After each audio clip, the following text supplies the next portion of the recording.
I found this camera in Mosul. John had the exact same camera.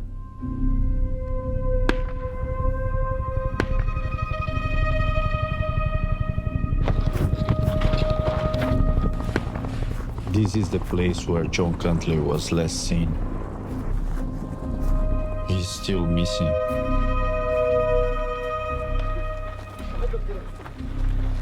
John Cantlie's story is the story of a very complicated, intelligent, and driven man, and a very controversial figure. I didn't like John Cantlie. That didn't mean that I didn't grow to like what I knew of him as I investigated him. There's a mythology that's been built around John Cantlie. It's very heart of darkness. He's gone down the river and no one knows what happened to him.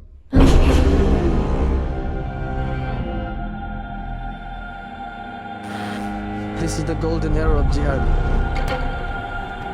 The Islamic State is now at war with the West. One thing we can all agree on is that a group like ISIL has no place in the 21st century.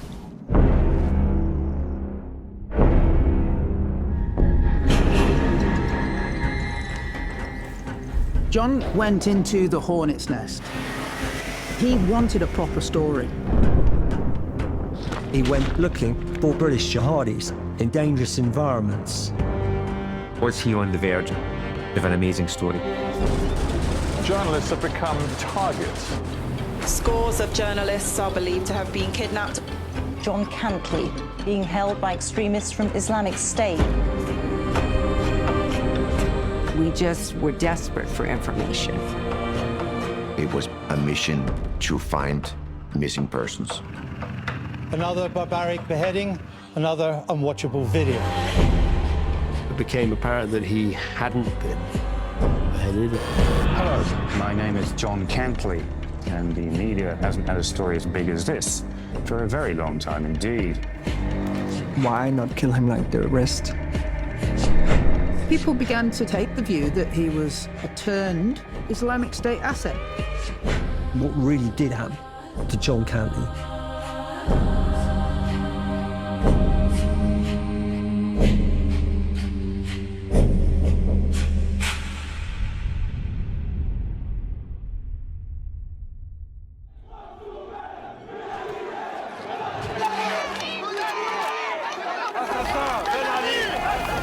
In 2011, a wave of protests swept across North Africa and the Middle East. First Tunisia, then Egypt, with people demonstrating against their leaders. Everyone is in the street. They are cheering that Mubarak's left. Thank God that he did. One by one, dictators are ousted. I feel that I'm living in a Hollywood movie, not even an Egyptian movie. I feel that, I feel it's a movie. In Libya, after anti-government protests, Colonel Muammar Gaddafi has started to fire on his own people. We pray very hard for his fall. This guy has to come out. We ask the world to help us arm. On the other side of the country, a coalition of opposition groups have formed, determined to topple Gaddafi. And journalists from the major news organisations flock to the country to uncover the reality on the ground.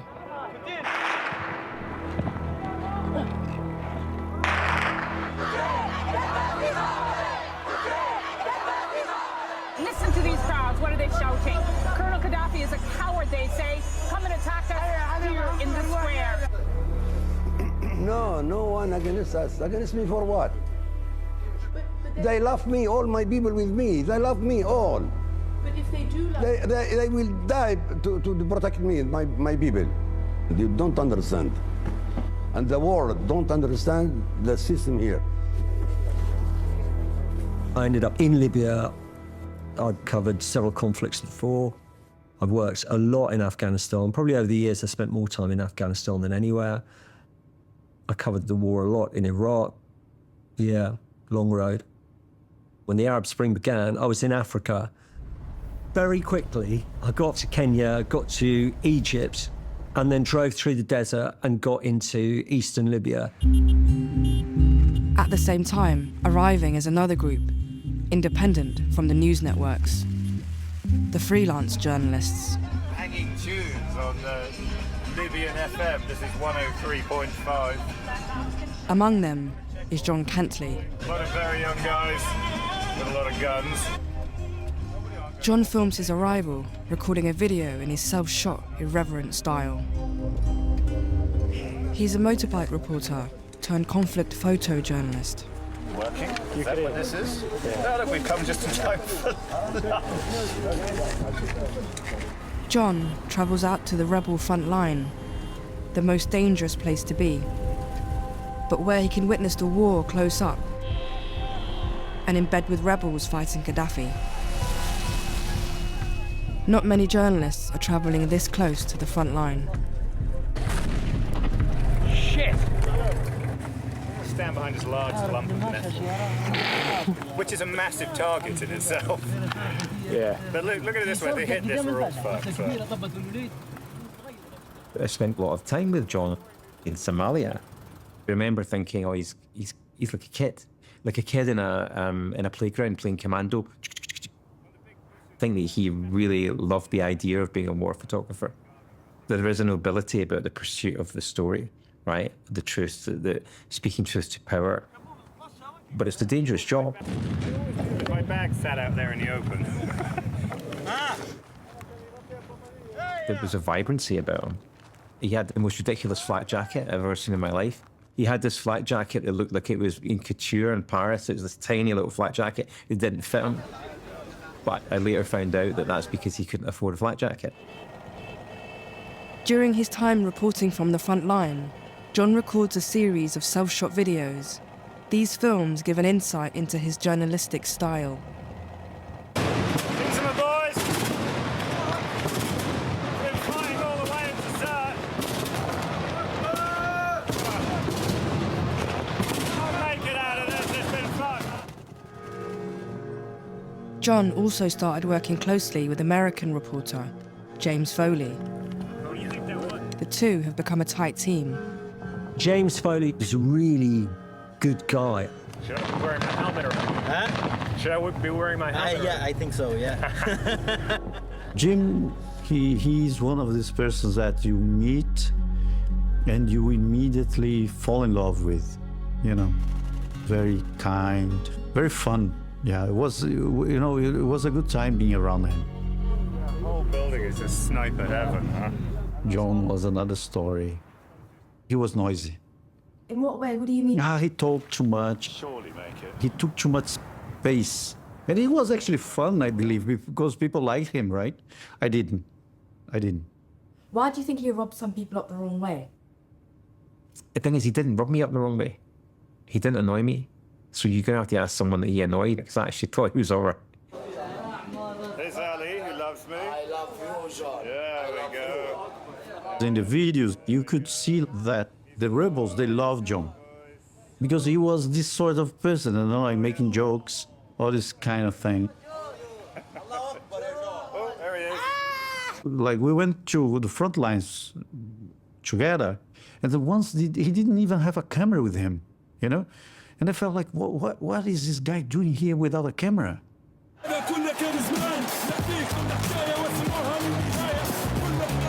You can see from his videos and his choice of music that he was very excited to be a journalist in the front line. War has a tremendous pull. War can be fun. War can be, absolutely enthralling, captivating. It can be horrific. It can fucks everyone else up, can fuck you up too. So you've got to be clear about what it is you're doing there. I need to remind myself, I know why I'm going to report on this war, and I know why that is important, and I'm a committed journalist, and I'm committed enough to go into a situation where I understand that I might be killed. We're staying, all of us together, in Gaddafi's hometown. When you walk past rooms, know the doors, be aware, because sometimes fire comes in. Yeah, sure. And when we get to the roof, you need to stay down. Is it hard to be here? It's very dangerous. Someone get killed yesterday. Someone get killed. Yeah, someone get killed.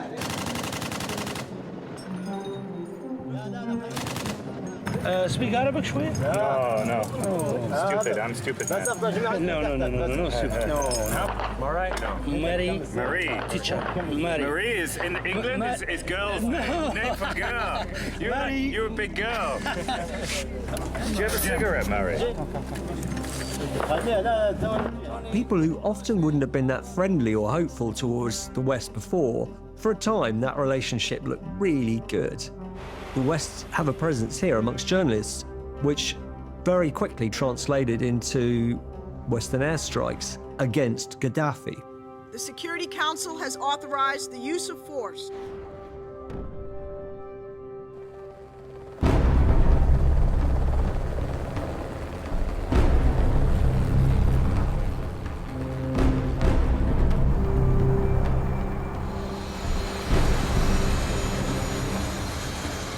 Delighted to be here to show support for the National Transitional Council for all they're doing in Libya. I wanted to come and congratulate them and work out how we can help next as they rebuild their country. Sarkozy and I agreed that we would go to Libya together and that Britain and France should stop Gaddafi from murdering and massacring his own people. Gaddafi said very publicly that he was going to shoot down those people like rats. So we had a choice, Western countries like Britain, do we just stand back and let this happen, or do we try and help? There were people dressed in combat gear with AK-47s, and the first one I met said that he was from Luton, and he was a Libyan national who lived in Britain and had come out to volunteer as part of the Libyan opposition. الثورة تعني التضحية دائما وأبدا. People in Libya wanted Gaddafi to go. And also, let's not forget, he had also supplied the IRA with Semtex that had killed, many people in Northern Ireland, probably in mainland Britain too. He was a monster. It is great to be here in free Benghazi and in free Libya. People in Britain, salute your courage. And it was an extraordinary visit because you couldn't help by just getting sort of lifted up by these crowds. There was this seemingly genuine upsurge in democratic feeling. And of course, you had to be careful not to be naive and to recognize that democracy is a process, not an event. You can't just suddenly go from autocracy to democracy without it taking time. But it was a time of some hope. Today, David Cameron is visiting what feels in many ways like a completely different country. There's still serious fighting here and plenty of political instability. There are still 4 key towns in this country which are held by Gaddafi's forces.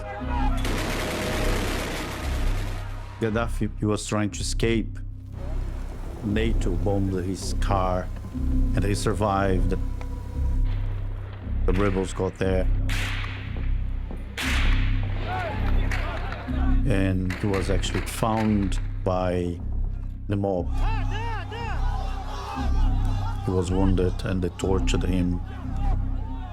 When he was killed, this was the only time in my life that I decided, I don't want to photograph that.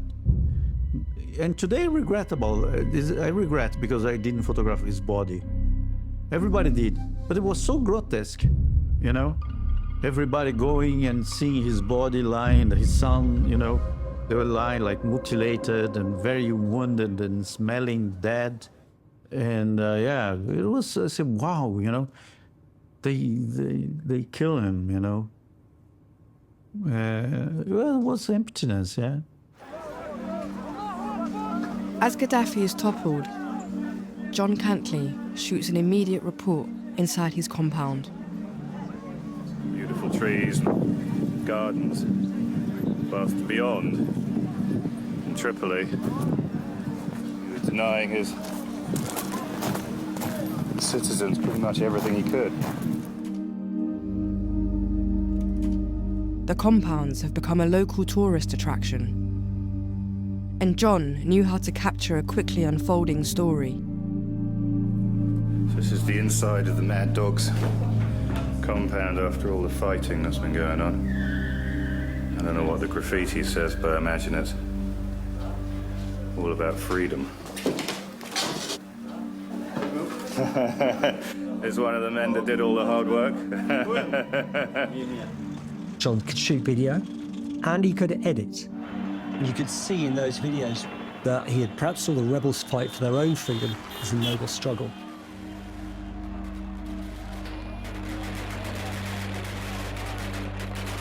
When Libya was finished, we said, oh, where is the next? Where is the next? Syria. Well, okay, let's go to Syria. And Syria was a completely different game, and many people got hurt and killed and kidnapped there.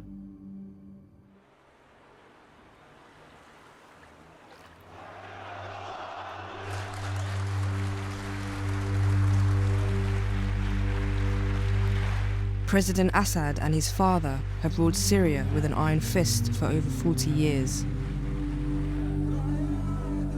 But many Syrians are demanding a change in leadership.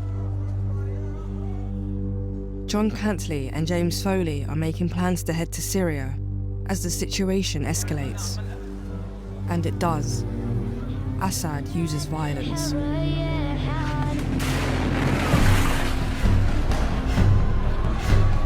Indiscriminately targeting his own people, as well as aid workers and journalists. Marie Colvin of the Sunday Times was among more than 20 people killed in the Syrian city of Homs today. Syria is becoming extremely dangerous, and just a handful of foreign journalists are going in. I had a close relationship with the foreign editor at the time, and he was like, and we haven't had anybody in Syria yet.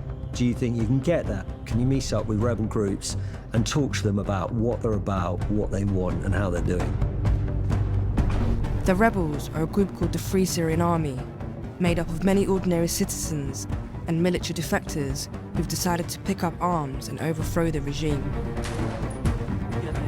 I knew roughly where I should go, which was southern Turkey, and then crossing on foot. As well as Anthony Lloyd, John Cantlie, and James Foley are also making their way in to find out more about the rapidly escalating civil war. Close to the border, there was this restaurant. It's nice supper, it's like red wine, sea bass for supper. As I sat down, I noticed a few tables away, James Foley sitting down with John Cantlie, and actually James had his back to me at that time and John was facing me. So I didn't go over. But at some point, James turned around and saw me and got up and came over, which was classic James Foley. His warmth in meeting you was kind of the same warmth as someone who was having the best moment of their day. It was just like he made you feel great. He said, are you coming out, are you going in? I was like, I'm going in. So there was lots of, oh, my brother. And that was lovely. And John didn't come over. Why don't you think he came and said hello? I know why I didn't go over and say hello. All I saw was this very macho, loud, you know, blowing hard. I find it distracting and skews the energies. I didn't realise it at the time, but while he was trying to portray himself as a successful journalist, he wasn't. He wasn't really financially successful as a photographer. Even though he was working with Getty, he was in this kind of weird freelance space where he was trying to set up his next foreign trip, but trying to make ends meet in the meantime. He was projecting himself as, you know, this big shot war photographer, and he wasn't really that. He was a struggling freelance photographer. In Turkey, John is preparing to cross over the border into Syria and turns the camera on himself. I'm not going to show you where I am. For obvious reasons. It's part news package, part video diary. So apparently we're going to be met around 5. We then get over the border, a mix of walking and on horseback. Syria was really, really dangerous. You'd have to go up with a smuggler illegally. We'd go through mountains, perhaps olive groves, and then you'd find coils of wire. And there'll be places that smuggler knows to take you through the wire. And you'll be avoiding Turkish border guards who sometimes would be shooting at people. These smugglers, sometimes they'd be Mr. Nice Guy smuggler, but often we're talking about really kind of feral, kind of messed up, you know, like skinny, scrawny, all that prison tattoos. Yeah, some feral people. They didn't really care about you. They cared about the money.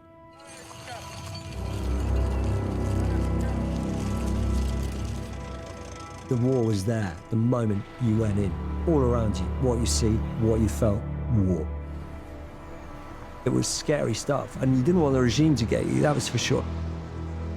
You need to be sharp, you need to be edgy, you need to feel a bit sick and hyper-aware to go in and do it.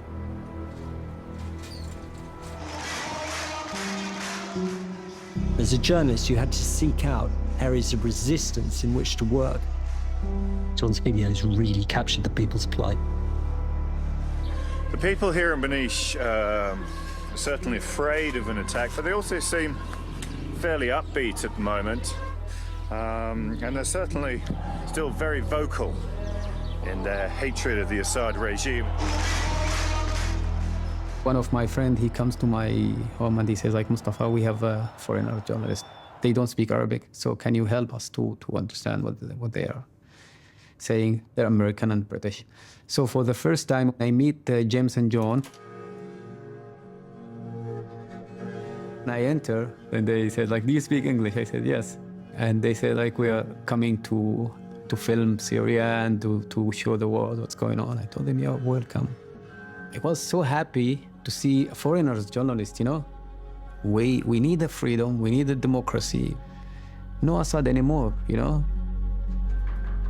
So we had a lunch in my home. And John asked me, would you like to be our fixer? And James, directly he answered. He says, like, yes, Mustafa, we would like. He says, we are very interesting to see these front lines and to film the checkpoints. I told him, this is very difficult. We cannot go to the checkpoints regime. They will target us directly. He says, don't worry. We can cover ourselves. So I told him, okay, why not? Let's go. I explained to them, listen, James, John, we're going to the front line, but we have one way to enter the city, and the sniper targeting this way. So we will cross very fast. So maybe we'll go killed, maybe injured. So are you agree with that? John says, like, let's go, yeah, let's go. He looks like he find treasure for him, like, okay, finally we are in the front line, not protesting, boring people like they're like shouting and asking for freedom. James, I told him, what about you, James? He says, like, sure, Mustafa, let's go. On location, this is James Foley for Global Post. Outside cities and towns, the army has set up checkpoints where witnesses say snipers shoot civilians and Free Syrian Army rebels seemingly indiscriminately. This farmer said he and several others were shot at the checkpoint near the city of Hanshehun. أول دخلت جاني رصاص من على ظهر المرور من فوق المرور قسم المرور في مصوبي وقفت أشيلهم جاني رصاص رجعت أنا ري وجيت أصور كم نمت على التلفزيون في جاي. I was like really worried about them. I carry the responsibility. Just in a car going from Benish to Sarakiv. We're taking all the back roads. The driver here has been absolutely brilliant, phoning ahead to see if there are checkpoints. John recording himself quite a lot. His shooting or like filming took you closer to the front line than anyone else. Like all the way asking me, where is the sniper? Where is the sniper? And the sniper, like, I told him, just wait. He hoped to be shot.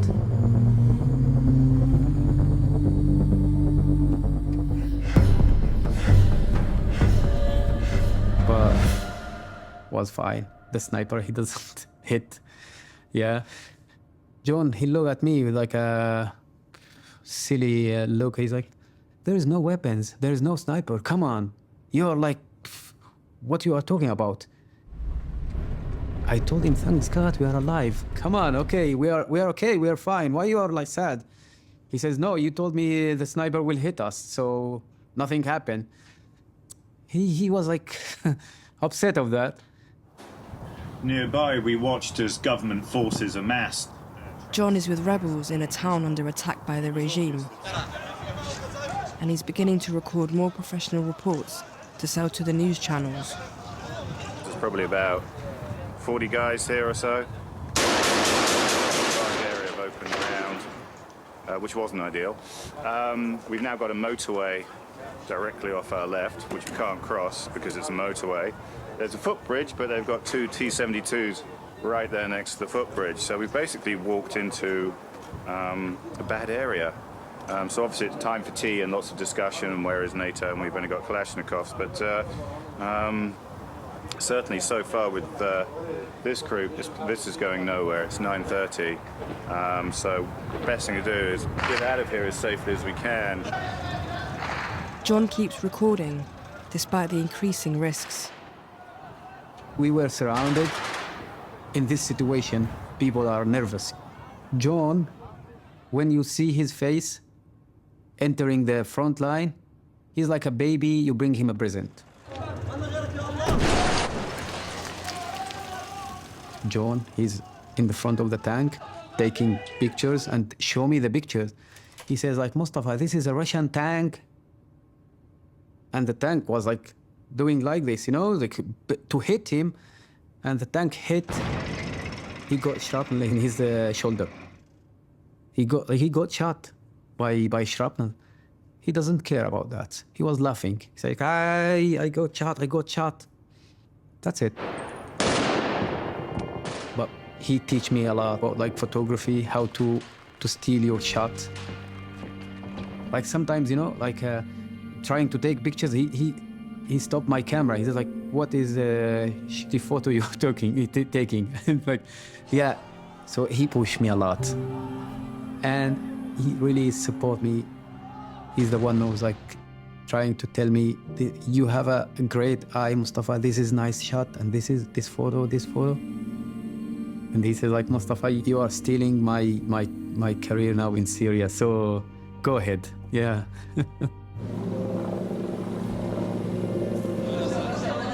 Seven people were killed and 28 wounded, and afterwards came the burials, the martyrs, those killed in their homes or in defense of their town. John filmed a funeral, and you can really see his empathy for the Syrian people. He was like affected to see the massacres and see people was killed. He was like feeling sad sometimes and feeling like painful about people. We left, and the army controlled the city. So we left the area.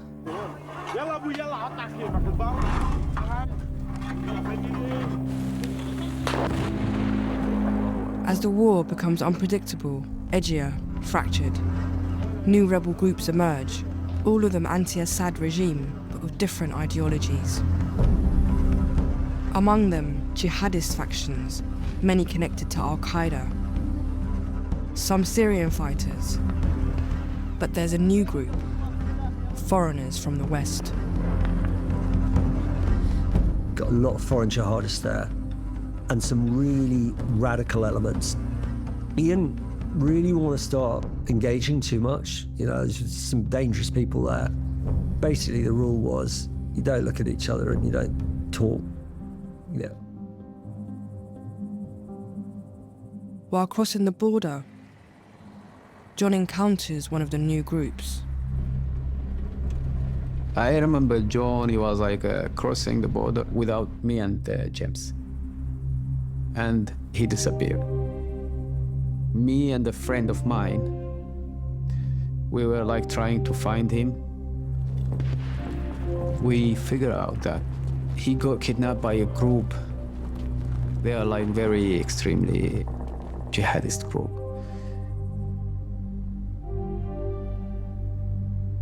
I got a call from the foreign desk saying John Cantlie's been taken. I just remember just being stunned. I was thinking, there's no way back from that, you know? I thought that was going to be it for him. But after a week, and to everyone's relief, he escapes. And on his return to the UK, he tells his story to Scotland Yard. I was asked to go and attend a debrief from somebody who's been kidnapped and escaped. There was people from the government there, the spies were there, and there were some military personnel all gathered around this big horseshoe table. And on the screen was the interview. It was John Cantlie, who the name didn't mean anything at the time. And I was like, oh, okay. So John told his story in a lot of detail. I was in Syria. We passed through a camp which was inhabited by Islamic jihadists. They had said initially that they just wanted to check who we were and then we'd be let on our way. Then we're led into another tent. We're handcuffed to other prisoners. You've got a blindfold on, you've got a guy sticking a gun in your head. At one point they started sharpening the knives for a beheading. And where were they from? They were not from Syria. They were from anywhere but Syria. They were from Bangladesh, they were from Pakistan, they were from the UK. How many from the UK? Probably about between 10 or 15 young jihadis from the UK. Well, I mean, this is extraordinary to hear. Everybody in the room was really interested in John's story. There was an interest in the fact that there were British people over there, that he'd been taken by people with British accents. My boss had been involved in Iraq when that had happened, and so he could already see that there was a potential. We had had a Westerner kidnapped. Were we going to have more? What did that look like? What might happen to this country? Could you tell, were they British Asians or British Syrians? I mean, do you know what their origins were? British age and origin, but as I say, some merely spoke English, but some were actually from English. You know, I mean, some were so English they didn't even speak Arabic. And at one point they sharpened knives? Yes, well, that was after we tried to escape on that second full day when we'd been moved to this larger tent. There was a big rip in the back of this tent, stepped out the back of the tent in a rip and just ran for our lives. It wasn't a particularly good plan, there wasn't a plan. We were just trying to literally run for our lives. Unfortunately, we were spotted after about 300 meters and that's when they opened fire. It felt like 200 bullets just coming down around us like hail. How were you able to break out in the end? Well, we were freed by units of the Free Syrian Army. So they were appalled at what had happened to us. Word got out and 4 guys came in, 2 with Kalashnikovs, 2 with pistols, and literally bust us out of there. It's a huge story. Wham! It's everywhere. He writes about it at length for the Sunday Times, and it's just the most, mesmerising read. These guys who kidnapped John were not fighters. They were wannabe fighters. One of them is an NHS doctor, Dr. Shadrul Islam. He writes about Shadrul Islam as somebody who's not into the kidnap situation, who seems, I think from reading about it afterwards, fairly apologetic to John about what's going on at the time. John was treated by a doctor who was British. And I remember listening to people talking about that and an investigation that could follow up if that British doctor were to come back to the UK.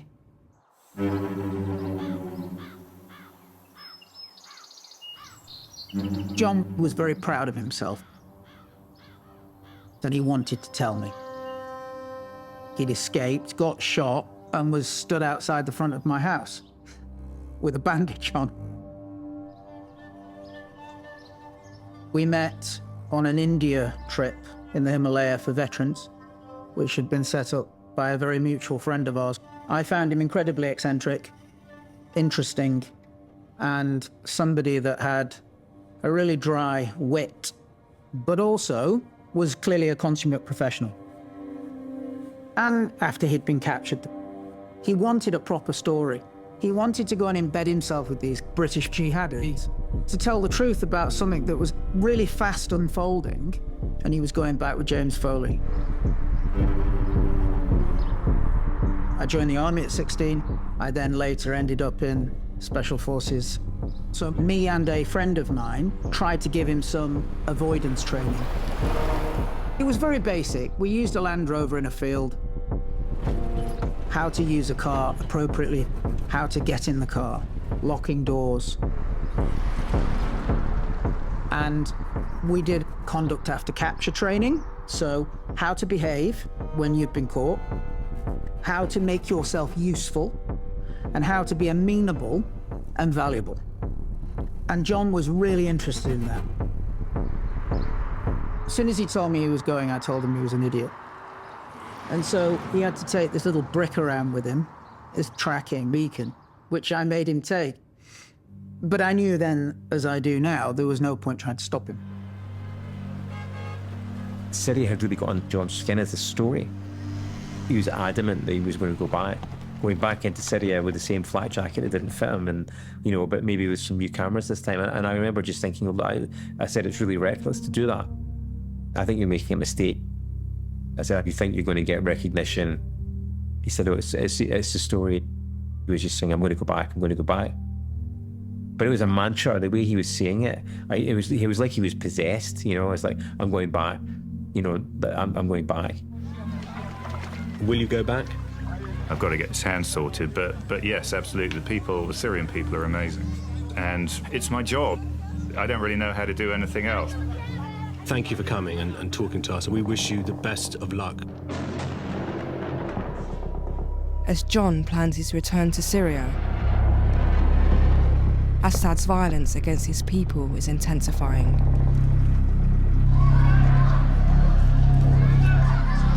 I hadn't met Assad, I hadn't been to Syria, but there was appalling destruction of cities like Aleppo, appalling levels of casualties. And added to that, an enormous refugee crisis. I felt, as the UK Prime Minister, we needed to do more. The only way out of Syria's nightmare is to move forward towards political transition and not to give up the cause of freedom. The future for Syria is a future without Assad. We must now join together to support a rapid political transition. Thank you. What I wanted was for Britain and allies, and particularly America, to support the Free Syria Army. There was a Syrian national opposition, a coalition of forces that included Sunnis and Shias and Kurds and Christians who were trying to build a different future for their country. And obviously the Arab states were encouraging us to do this. And so we had to act as urgently as we could.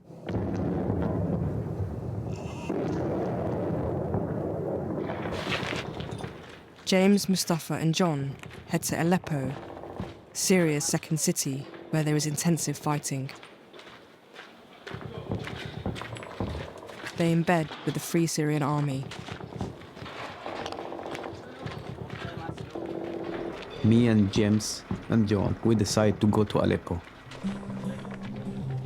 The Free Syrian Army, they took the western Aleppo. The neighborhoods and the houses very close to each other's. So the regime in this house and the opposition in this house. So you can see them in front of you and they're jumping on the roofs. They're fighting very closely.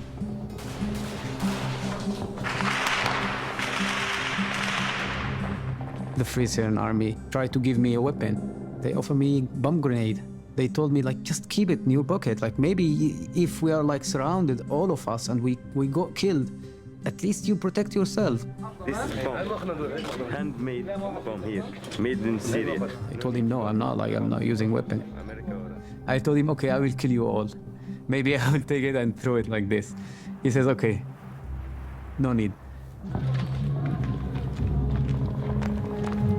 I was watching very closely John and James, how they are behaving. James used to call me bro, and I love this. Hey, bro. Yeah. James, the one who, like, writing everything. Like, when we stop anything, he note. Trying to steal the moment.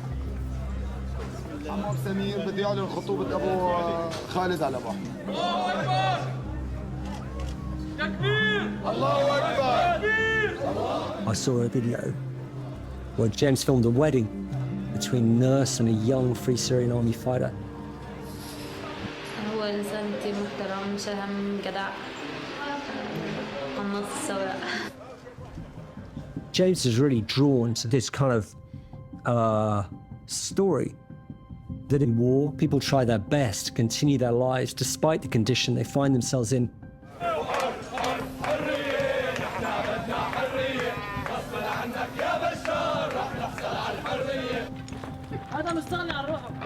While John was looking to learn more about the presence of British jihadis in Syria. We asked the Free Syrian Army to go to the front line. And they told us, we have our front line as a Free Syrian Army, and they have their front lines. Who they are? They are the jihadist crew. And they said, like, so stay with us. Because jihadists, they don't like foreigner journalists.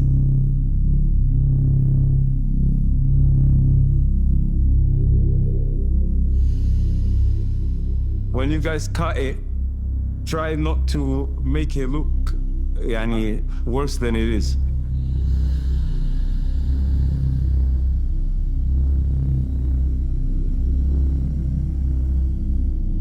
We were in Aleppo. You see a bomb. I think a building got hit and got hit by shrapnel. My head was broken twice. I met many foreign people in Syria. They didn't come to join the fight or something like this. They came in the beginning, for example, doing voluntary work and things like this. I lived in UK since 2000. I went to University of East London, civil engineering.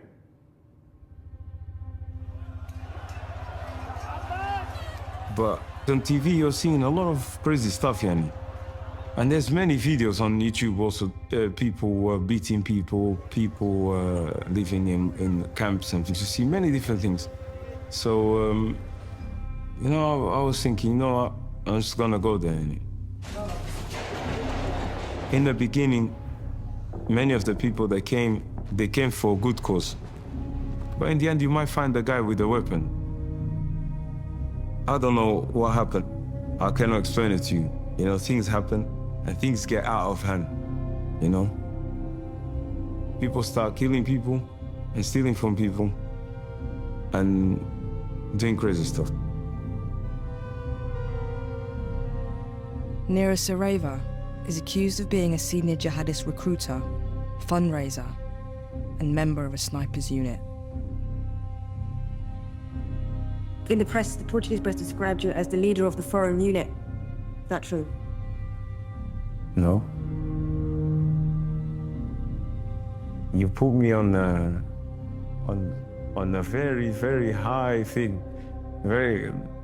I'm a simple guy, a normal guy, a simple guy. I didn't do many of the things that people are saying I did. I don't think it's even true. Did you ever meet John Cantlie? John Cantlie? No, never saw him.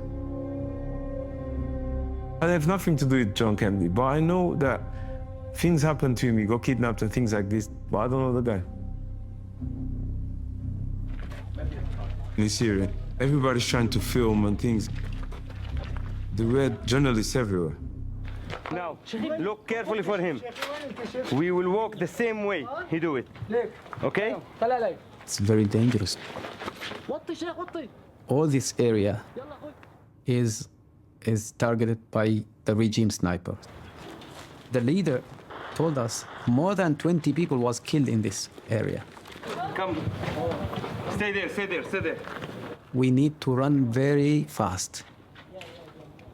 So there's like 7 members of Free Syrian Army, they cross.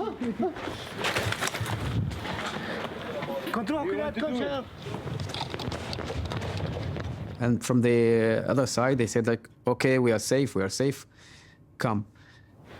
I told John, are we ready? He says like, you go and I'm waiting for you here. Don't worry about me. And we start run, me and James.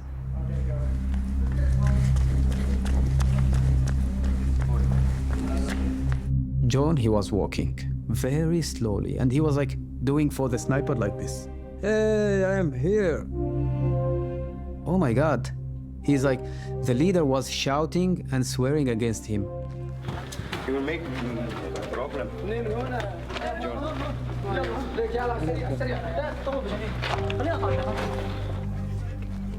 I asked him, John, can you please explain to me what's going on?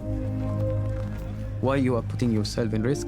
He says, Mustafa, you are like almost 15 people. You cross the road and nothing happened. Even the sniper, he doesn't like target you. There is no sniper. That's it. Lay down and run. Let's go. There's the airplane. Hurry. We went to the front line with the Free Syrian Army. Shooting photos and videos. Suddenly, I missed John. Where is John? I asked Jimmy, where is John? He says, I don't know. Where is John? No one knows.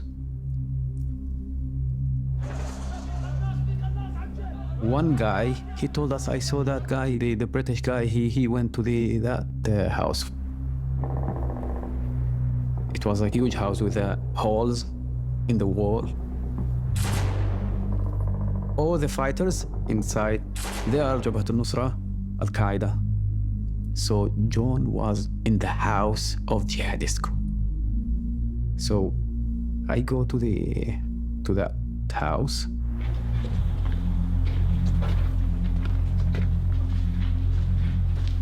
I see a jihadist with a beard and say like, Assalamu alaikum, wa alaikum salam.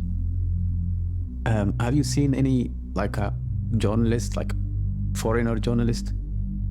He says, yes, he's upstairs. Yeah.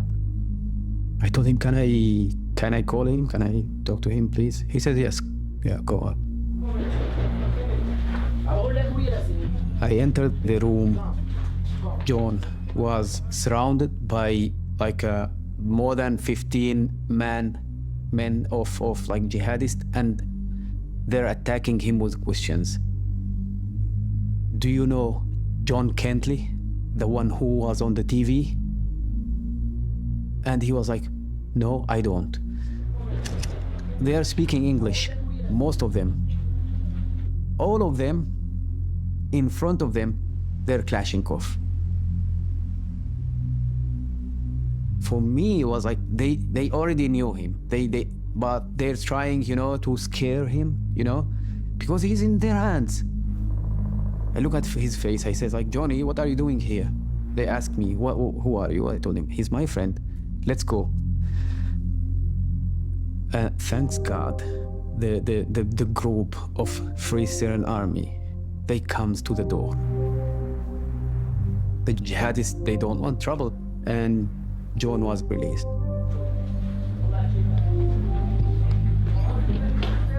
We go outside. I was like shouting with him, blaming him. John, what are you doing?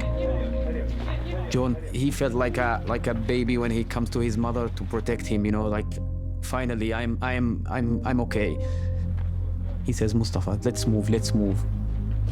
We have to leave this area. I told him I'm not going to stay any moment here. Me and James, we are leaving.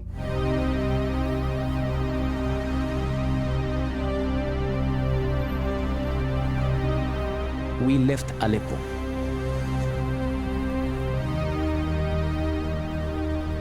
Why do you think John keeps being in this position? For me, when I ask him, like he says, like they are like very interested to film them, to show like the the Western media, there's like jihadist group, whatever. So this was 19th of November 2012, 0928, 9 hours. Hi Kev, I just came out of Aleppo. I'm back in Turkey for a few days before going back to Syria. This time further south in Idlib province to meet my old UK contacts. I remember him being committed to meeting people in London who were setting this up. Setting up these meetings for him. He was connected to people in London and in the UK that were helping him understand why and how these young men from the UK were forming part of this fundamentalist movement. That was the thing he was interested in. That was the thing he wanted to understand. Yeah. So John sent a message to Kev saying he was going back in to meet his UK associates. It's a very strange message to write. Yeah. Now the implication of that is that he's going back in to try and meet up with some of the British jihadis who had encountered the first time. But why would he have wanted to do that? It's quite strange that he decided to put that in a text message for a start. Number one, it's kind of like, don't say that kind of stuff in a text message. Number two, it's probably not true. I don't think that John would have maintained a relationship with people who 1 minute are trying to saw his head off. What are you going to do? Text them and say, I'm coming back, do you want an interview? I think it's kind of not what you're trying to do. Did John, for everything I've just said, want to try and pursue that story of foreign jihadis or start speaking to foreign jihadis?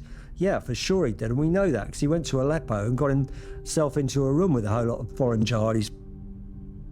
You've got to remember, as a freelancer, you go into really dangerous environments because often that's how the best stories are broken.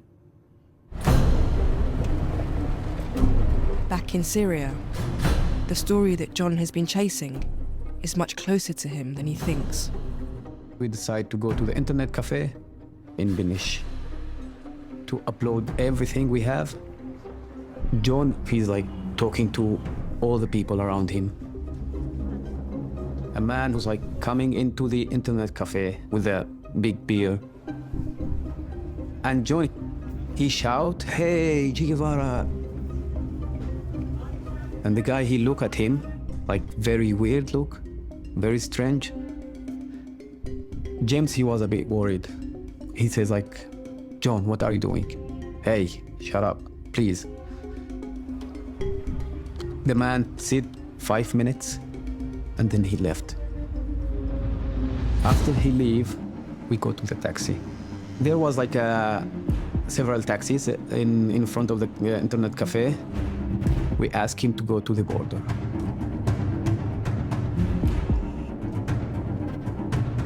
And suddenly, there was a van. They moved like with us. So when they move, they open the door. There was like masked people. They have a Kalashnikov. The taxi driver, he wants to stop. John, he was asking him, don't stop. He's like hitting the chair of the driver. Go fast, go faster, go faster. Mustafa, please ask him. And then I ask him to go faster. But they blocked the way. And the taxi driver forced to stop. And they start shouting, "Get out of the car." One of them, he took me out. He was like shouting just to lay down on the ground. But James and John, they don't understand what's going on. I have the scarf on my neck. He took it, the one of them. He took the scarf and he asked me to tie their hands, John's hands. I told him I'm not going to do it. There was like carrying the weapons and they start to shoot. And he was like shouting, asking me to force me to do that. So I was forced to tie John's hands. Yeah. And I was telling him, I'm sorry, John. Yeah. And John, he was like saying, "Please, Mustafa, not again. I don't want to be in this situation again." Yeah. Yeah. So yeah, it was like very difficult to me and so hard, painful to tie your friend's hand.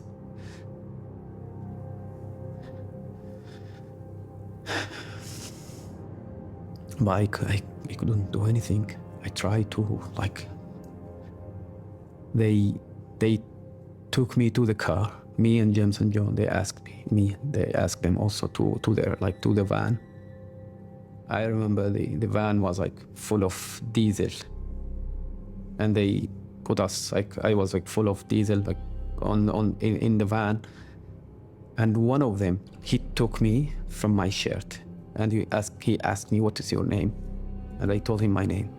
He said, like, where are you from? From Binish, he told me. I told him yes. He says, you leave, we don't need you. But I told him, I need my friend, I will go with them. He says, like, last time, seriously, if you don't move, if you don't leave with your taxi driver, I will kill you. Yeah, he was like very seriously. Yeah, and the taxi driver was asking me, Mustafa, just leave. They're going to kill you. Just leave them. They're telling you, they will ask them some questions and they will leave. Yeah.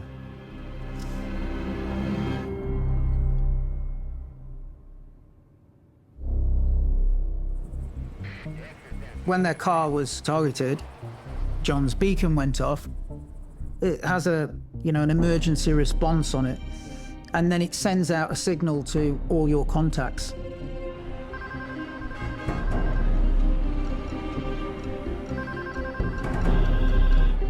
My primary role is dealing with crisis, kidnappings, hostage takings, piracy, disappearing people, threat, extortion. I received a phone call from the employer of James Foley, who asked me if I was available to go to Turkey. And I said, sure, and deployed immediately. You take out a policy with an advisor that when something like this happens, you have access to people with specialized knowledge about how to deal with it. We knew that James was traveling with John Cantlie, and they were together. My focus was getting them back. When they disappeared, I cannot believe that. John Cantlie is believed to be being held by extremists.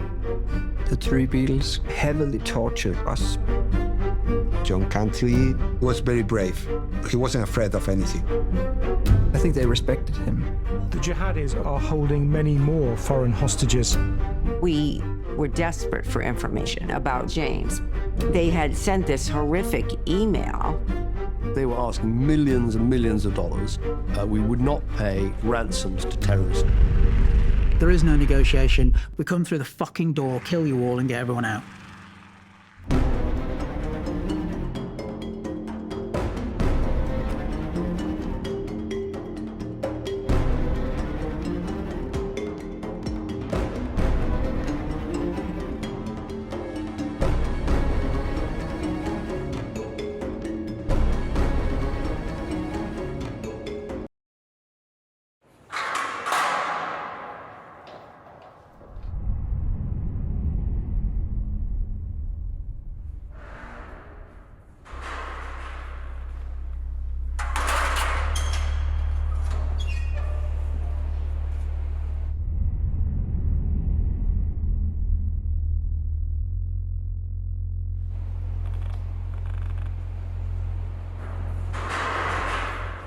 I don't know if you guys are allowed to give me the news about ourselves and our situation. We don't have anything, but we're just basically dying every day, just people just dying in prison.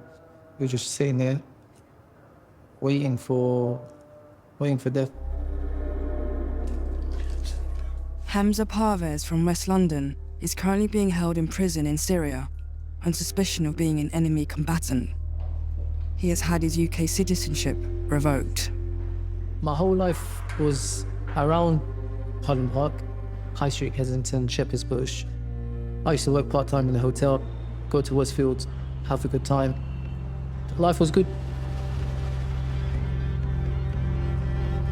In 2012, a number of Hamza's London friends, radicalised by extremist preachers in Britain, travelled to take part in the so-called religious war in Syria and Iraq. A lot of people make quick decisions. If it's not going to be me that sacrifices, not going to be me that helps, who's going to do it? There was friends that I knew that had gone to Syria before. Most people are going, they're not looking back, they're actually looking for death. They're looking to die. They're looking for martyrdom. Yes, my feeling is great, and alhamdulillah, I'm happy that I'm here, and I'm here to please Allah subhanahu wa ta'ala, and I'm not here to please anyone else but Allah subhanahu wa ta'ala. These foreign fighters are the new phenomena that British photojournalist John Cantlie was investigating when he and his friend James Foley were taken by masked men at gunpoint. A relatively large number of these jihadists were either English-speaking or English. Disenchanted young men from the UK, now unified under this jihadist banner.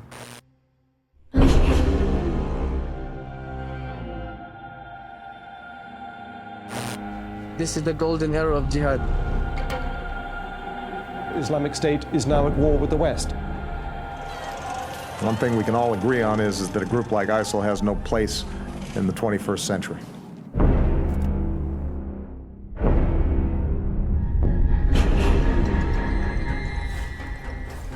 John went into the hornet's nest. He wanted a proper story. He went looking for British jihadis in dangerous environments. Was he on the verge of an amazing story? Journalists have become targets. Scores of journalists are believed to have been kidnapped. John Cantlie being held by extremists from Islamic State. We just were desperate for information. It was a mission to find missing persons. Another barbaric beheading, another unwatchable video. It became apparent that he hadn't been beheaded. Hello, my name is John Cantlie, and the media hasn't had a story as big as this for a very long time indeed. Why not kill him like the rest? People began to take the view that he was a turned Islamic State asset. What really did happen to John Cantlie?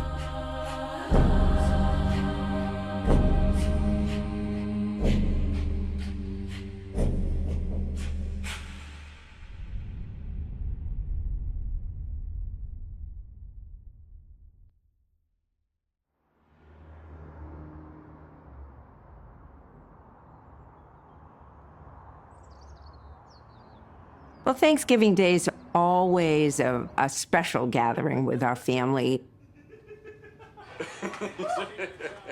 Jim has 4 younger siblings married with children, and my husband has a large family. And actually, Jim was in frequent touch. He emailed or called weekly, and particularly on special days, anybody's birthday, any holiday. And that's what made us pause Thanksgiving Day of 2012. I remember coming home from our family gathering and thinking, how odd, we just didn't hear from Jim, you know, but trying not to think much of it. So it was really the next morning, my husband and I were having our morning coffee, and then we got a call. Their driver had said that Jim and John had been kidnapped. No one had any idea who had kidnapped him. We were devastated. But the advice from the FBI was to keep totally quiet about it. We were told not to tell anybody about John and Jim's kidnapping.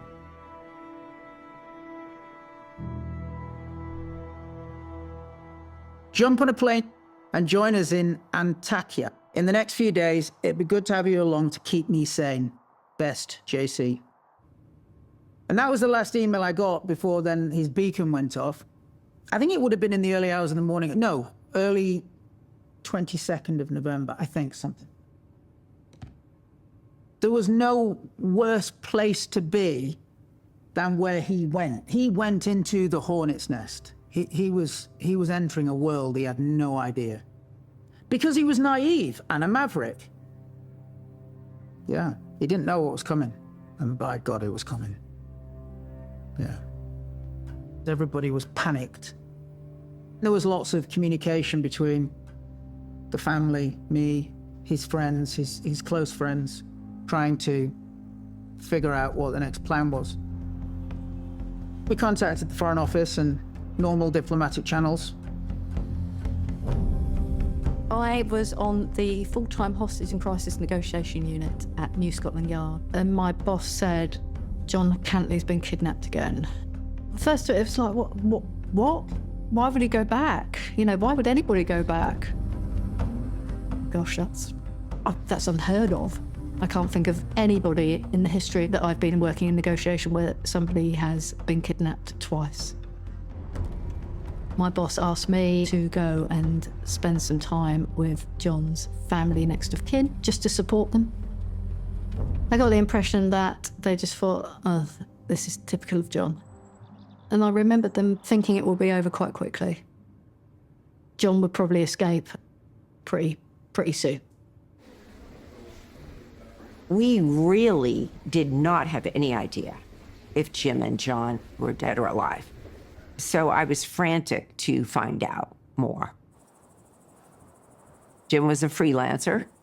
One of the outlets had some kidnap insurance, and with that was able to enlist a security professional to help look for Jim.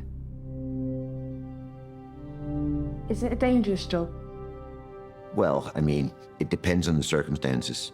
You could say that my threshold of safety was different.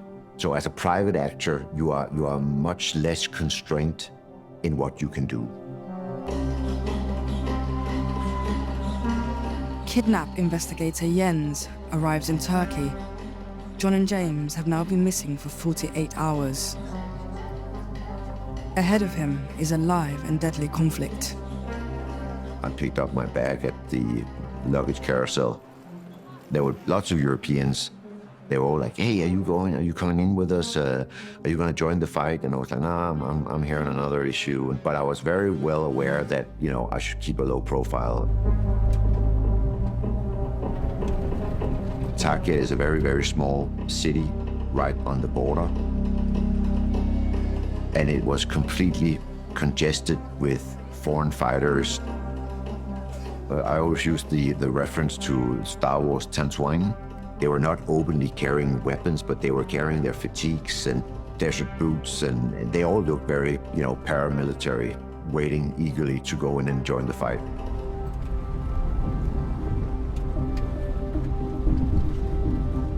I knew exactly where they were taken.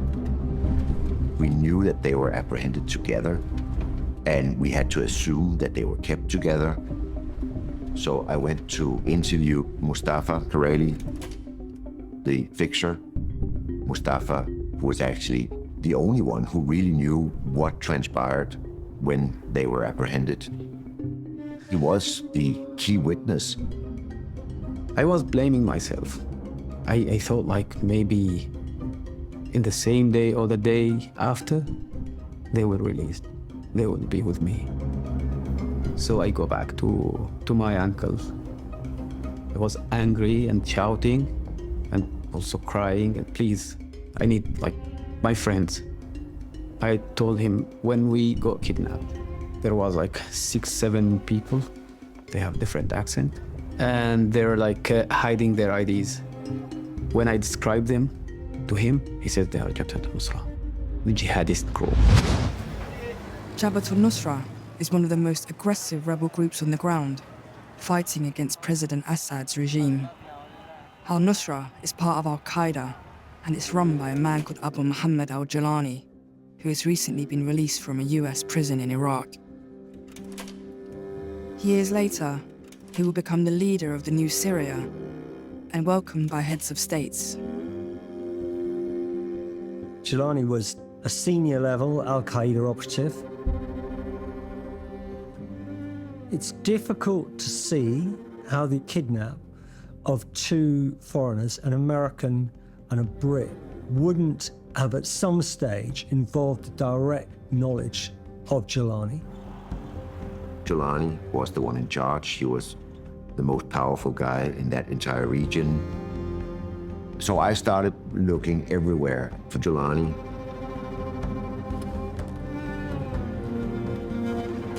Jens tracks down old Jelani through his contacts and is hoping to negotiate a quick release of John and James. We had Jilani interviewed several times about this issue. He knew about it. He had the power to search, go bang on all doors. And I remember we had several meetings with some high-ranking people. And at the end, they just came around and said, listen, if you ask us this question one more time, we're gonna do something bad to you. I mean, basically, they became annoyed by us. They have only one answer to say. They are kuffar. They are not with us, and we don't know anything about them. But even if we know, we are not going to give you. And they said, if we hadn't, we would say it, and we would come with a demand.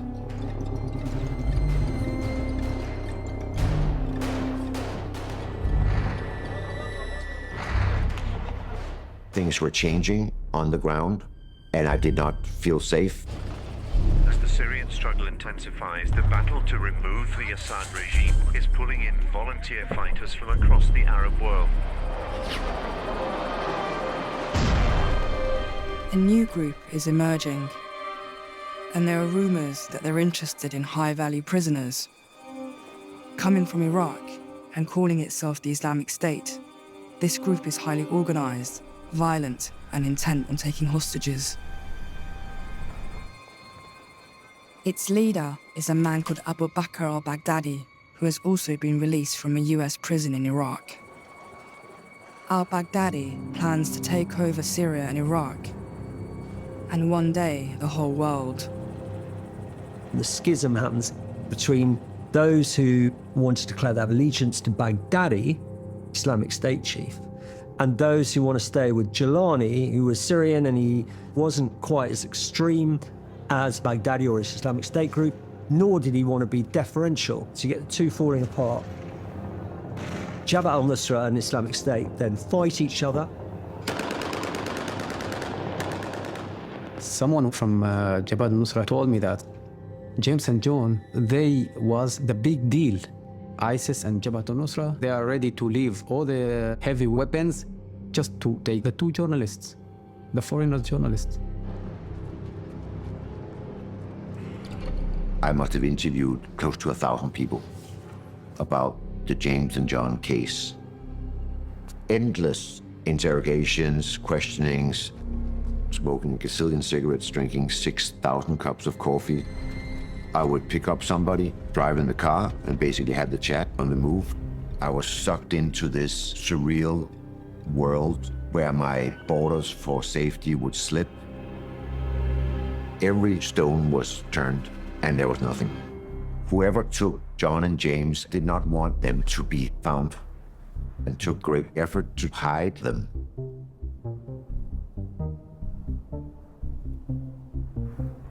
There was this feeling of incredible worry. We were quiet for the 6 weeks or month, did our best to listen to the advice of the FBI, but it was hard not to tell our closest friends. It was horrifying. It felt very isolated. I felt strongly that I needed to do my part. I was desperate. And so we felt the only way to get some light on it was to ask for help. We were gravely concerned about Jimmy's health and welfare, his safety. We miss him terribly. He's in our thoughts and our prayers every day. And we're committed to do everything within our ability to secure his safe release. And this is our only priority. Part of the need to be public. Since Jim was a journalist, and I knew he had journalist friends, perhaps some of his colleagues might have an idea of what was happening. Once it was public, angels have surrounded us.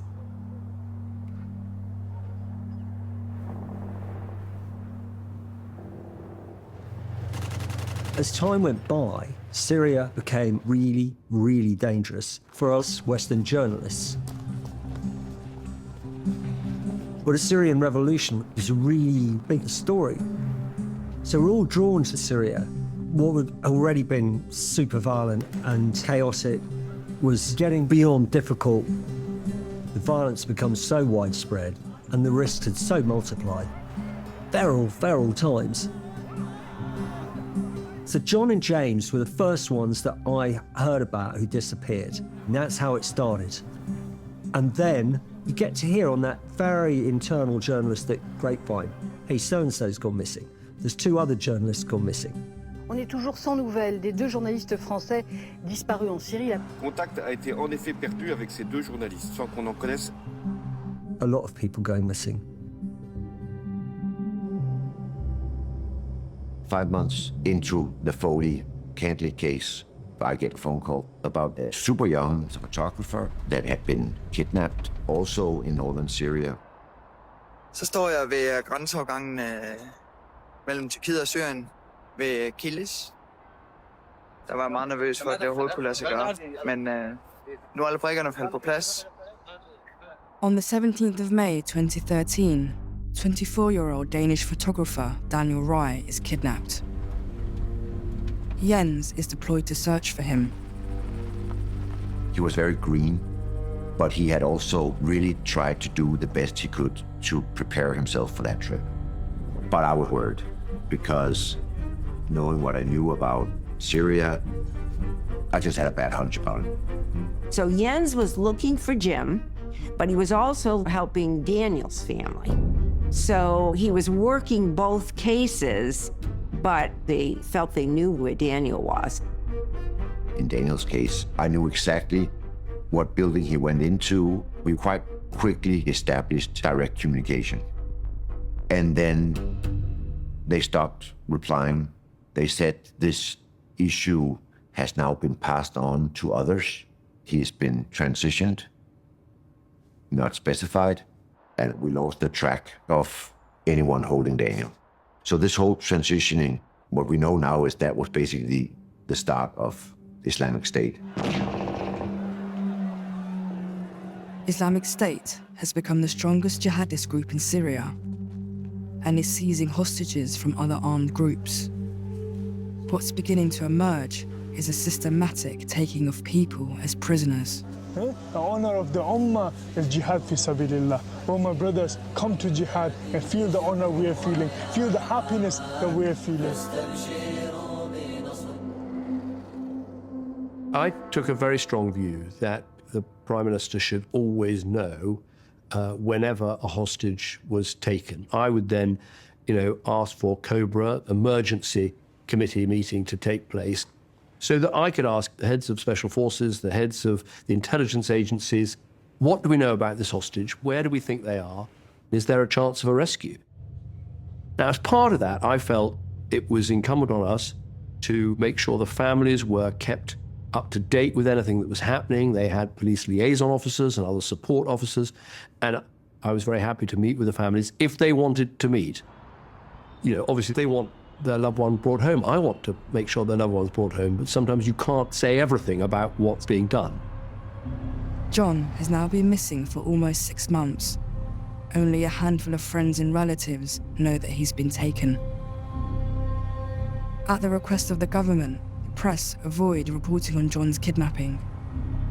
When things like this happen, kidnappings, there's a great deal of secrecy around it because there are so many dynamics, and as soon as things start hitting the news, the dynamics around it changes.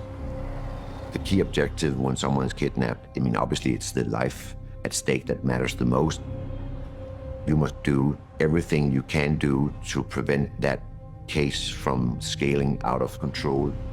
So the secretiveness around it is often founded in the fact that what matters the most is saving that life.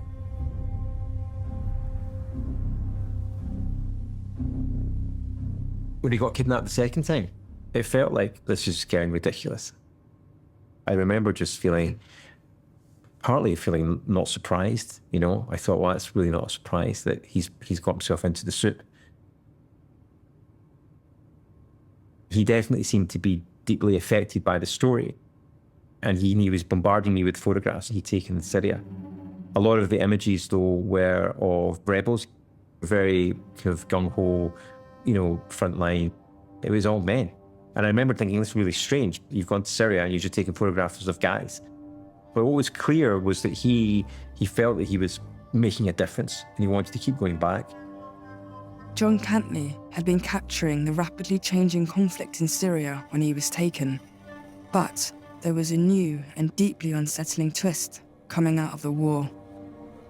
Photographers don't often bring in amazing stories. It just doesn't happen like that. But was he on the verge of an amazing story? Was he on the verge of the scoop of his life that would have transformed his career? Hold it like the way I told you, Akhi. Hold it like a man. There you go. Okay, you guys ready? Ready. Sure you recorded me? Yeah. You're not recording. Little Chinese man, little black man. The Islamic State group is proving more popular with young Brits than any other group in Syria. I got it in the thing, look. That's how we do it over here.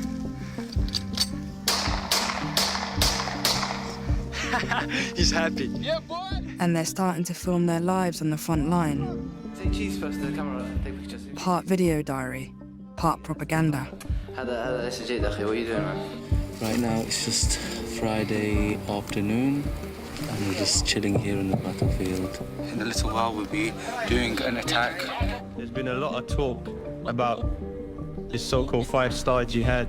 Here, alhamdulillah, this is where most of the media work happens, on this little rescue. Their videos are spreading across the internet, attracting more recruits, including 21-year-old Hamza Parvez from West London. We got taken to desert. I brought boots and stuff and jackets and stuff. I had already some stuff, some Primark, H&M. It's the first time I saw Kalashnikov. I didn't know a word of Arabic. I didn't know nothing. They did like classes about military tactics. I'm not saying that I went out and I was a fighter and I fought, but you have to have a weapon to protect yourself. When I first got my first weapon, it's Kalashnikov. Put the magazine in, block it back, take a shot. How did it feel? It was very scary. It's a weapon that kills human beings. This is the golden era of jihad. What are we doing sitting in the UK? Sitting in the Al-Kufa, the land which killed Muslims. At the time that I recorded the video, I was very charged up. Everything was happening. I was in the desert. So it was a call for the guys, whoever wants to come. Do you regret that video? Yeah, it was stupid,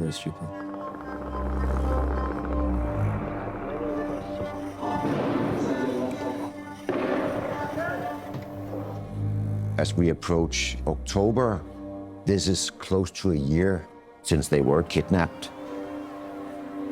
That's when I get the breakthrough. An 18-year-old from Belgium recently returned from Syria and has been detained on suspicion of being a member of a terrorist group, something he denies. A Belgian guy had hooked up with Islamic State. Then he'd fallen foul of Islamic State, who had chucked him in prison. Finally, he's released. He goes back to Brussels, where he's promptly detained by Belgian authorities. So I went to Belgium to meet this jihadi. He was in a maximum security prison. There was no allowed access to the jail. Basically, I bullshit myself all the way into that prison by saying I was his uncle. Let me ask, it's gonna be audio only, right? During his debrief, he said, oh yeah, funny thing, I was in this prison in Aleppo. You never know, are you the one next being killed or not? Even though I was innocent, they interrogated me. I was in prison with two people. I didn't know who they were. There were two men in the cell with me. And their names were James and John. One was John Cantlie, one was James Foley. That is the first time that word comes out of John and James since their abduction. I had some proof of life questions that were impossible to know unless you had spoken to him. They started to become friends, told what their hobbies were, drinks we had. It all checked out. So it was 100% sure that they were alive when he met them.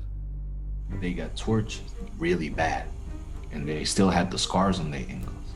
And then you start to have conversations like, if I get out, I'm gonna contact your family. It was the fall of 2013 when we were desperate for information. A parent of a young Belgian jihadist reached out to me and said, my son has seen Jim. He's alive. And that Jim was not alone. He was, in fact, with other Westerners. He was being held with Daniel Rye, and that was the first hope we had. I was incredibly grateful. When I was put into the same room with James and John, it was quite crazy to see them because they were kidnapped half a year before me. So they had been hostages for a long time when I saw them the first time. And they have been through things that you cannot imagine. They were very skinny, but they didn't seem very scared. They seemed like they had adapted quite well. We just smiled and said hello. They were like this old couple who have been married forever. Daniel Rye is placed in a makeshift cell with John and James several months after he was taken. First meeting them here, in the notorious basement of an Aleppo hospital. Because of the hard treatment that I have had in the beginning, where I was heavily tortured and beaten up, I looked like a skeleton. Some of the other guys didn't want to get too close to me, but not John. I really hated myself and I didn't have any self-respect left. And when I spoke to John, he got so angry at me and he started to tell me all the reasons I had to not be angry at myself. I was like, wow, I'm not weak. I'm probably actually strong, even though I don't see that right now. That was the beginning of a new way of looking at myself. It was something I really learned from John. So he is and was a very, very strong character. The weird thing was, I would drive in Aleppo past the teaching hospital in which John and James were being held without realising they were there. The rules were when you drive past that hospital, don't look over to look at it, just drive past, just don't do anything. At that stage, the fighting between Islamic State and all these other groups, all piling into Islamic State, is a huge fight, as well as the fights going on against Assad in that city. So Islamic State decide to remove their high-value prisoners, which include the Western hostages, from that hospital and driven to Raqqa. We chained to each other, 2 and 2. We were put into a truck. Suddenly I woke up during the night. It's like, whoa, where are we? So some of the other guys was like, I think we're sitting on top of 8 tons of IEDs, improvised explosive device. It's like, okay, if something goes wrong, we will fucking blow up.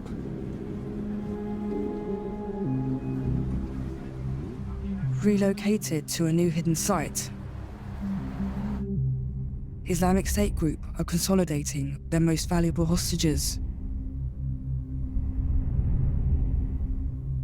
Among them is veteran Spanish correspondent Javier Espinosa. Assembling all the foreigners in the same place. That kind of situation, you feel comforted in a way because, well, we are a lot, you know, it's not gonna be just me along all these crazy guys. You were given a number, can you tell me about that? I'm number 43, and everybody has a number, 43, 45, 47. You cannot answer, I'm Javier, because it's diminishing your human entity, you know? You are not anymore a human, you are a number. in the system.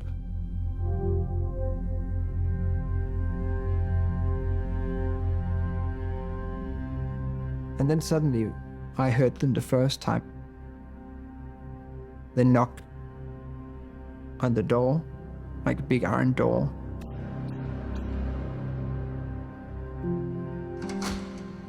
And I remember it because when they opened the door, all the heat that we created as a group just kind of went out. They call them the Brits.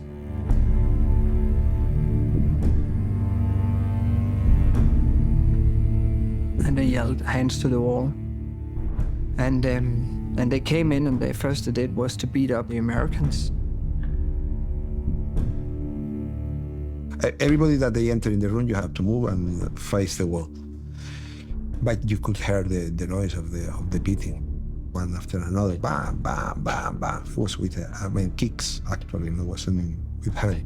It's a closed room, so you heard a lot. I think that was the same day, almost, that John Cantlie said, we need to be able to refer to them as something. Hey, let's call them the Beatles, John, Ringo, and George.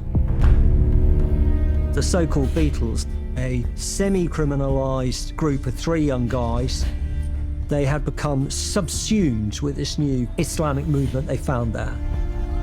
They'd assumed these new identities too. Big deal, part of Islamic State.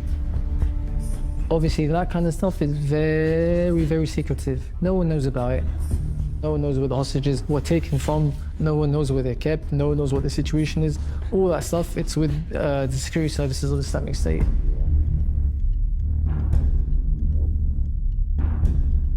These guys doesn't feel they have any purpose on England, and suddenly they have a purpose in life, which is to create huge Islamic State, and especially they are given power to be somebody who's on the side. "Ah, no, you died. No, you live." That's enormous power for them. I mean, many times they put the knives on your throat and say you're gonna be killed and blah, blah, blah. John, it was very brave. He wasn't afraid of anything.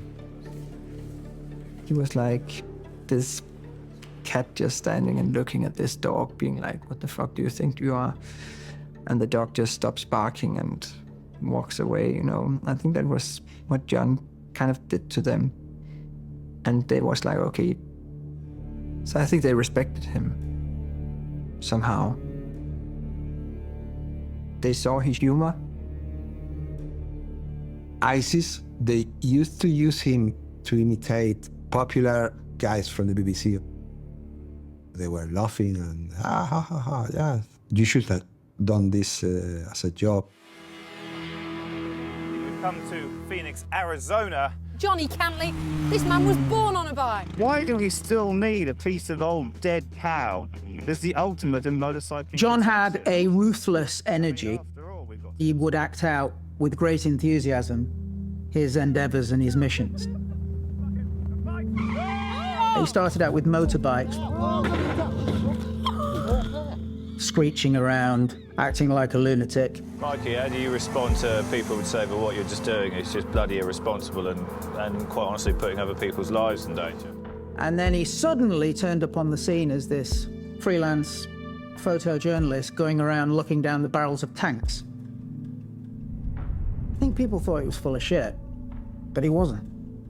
And I think this hindered his credibility as a good journalist. Because he'd never really been trained by, say, the military, his energetic maverick mentality meant that very often he would overextend, which is why he always got himself in trouble.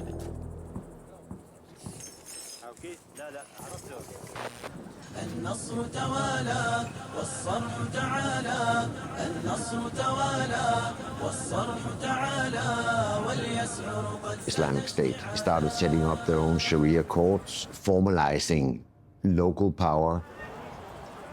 They spoke of themselves as a new nation, and now they just need money. ISIS that's taking over ever more of rebel-held northern Syria. They've now got, it's thought, at least 20 hostages. It's a pretty big business. When did you realise that these people want money, they want political leverage? Since the very beginning, for all of us. They came in and took a few pictures, and I had to pose with a letter where there was written 2 million euros. That's a lot of money. Like 2 million euros, that's completely insane. And my family don't have that kind of money, so my head couldn't understand how can I get back from this. In my case, it was to the important people of Spain and the leadership of the country, please do what these people want to do, because if not, they will kill me. Javier and Ricardo are not your enemy. Islamic State group make their first direct contact with Javier's wife, Monica, reaching her by email. It was in my spam. I didn't find it until 2 weeks later, maybe. They were using a VPN. I tried to locate the IP address, and it was impossible. So I was trying to figure out how to reply to that. And next, the ransom demands come through for John and James's families. They had an encrypted email that our FBI couldn't penetrate. Know that we are many, and we are many in numbers. We had a feeling they might be British because of some of the wording in the emails. I know that you cannot harm us in the least, because Allah subhanahu wa ta'ala is with the muttaqeen. The early one was really rather cordial. I think there was a tiny window there, but that tone changed over time. I know that the ground that we sit on is the ground that we will bury you in. And the terrorists wanted to directly negotiate with our government. They wanted more than 100 million euro for the release of Jim. The ransom prices for John and James as British and American citizens are astronomical. They were asking millions and millions of dollars. We had a very clear policy, which is to say that we would do everything we could to try and get hostages home, but we would not pay ransoms to terrorist kidnappers, for the very clear reason that if we did, they would kidnap more British citizens. It was, I accept, a tough policy.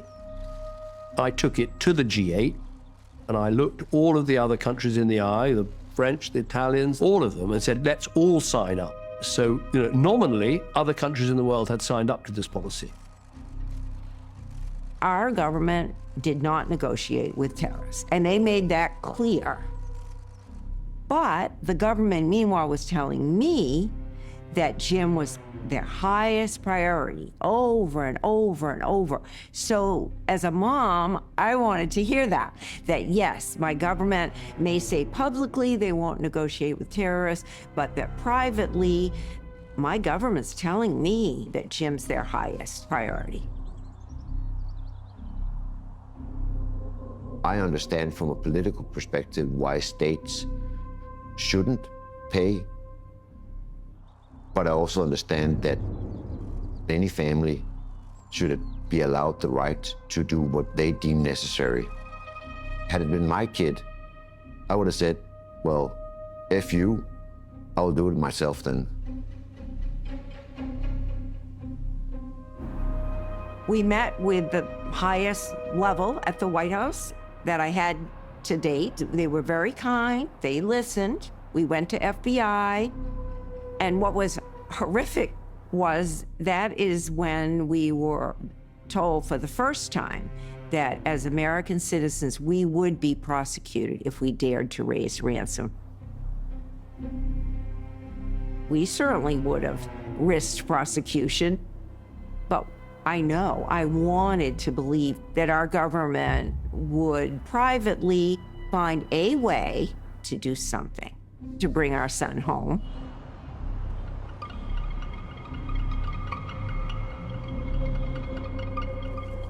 The British and Americans, they were much more depressed, and there were more anxiety among them because they knew that their governments were not going to speak with these people. John also told me about not fair, that we are being forgotten here. We knew that people will be killed soon. They started to torture us again, like quite heavy, 3-4 times a day. He stripped us for food and blankets. James was one of the main targets of the Beatles. They saw a picture of him dressed in uniform. So they were convinced that he was an army guy. He was beaten really badly by them, but he handled that. He was really, really strong, very, very strong. The victimhood, it was not his style. If somebody was beaten, James was the one who was consoling him and telling him, yeah, that's gonna pass. He was the one who shared food with the rest of the people. If there are 2 tomatoes, James took the smallest one and give you the bigger one. I don't remember one selfish moment from him.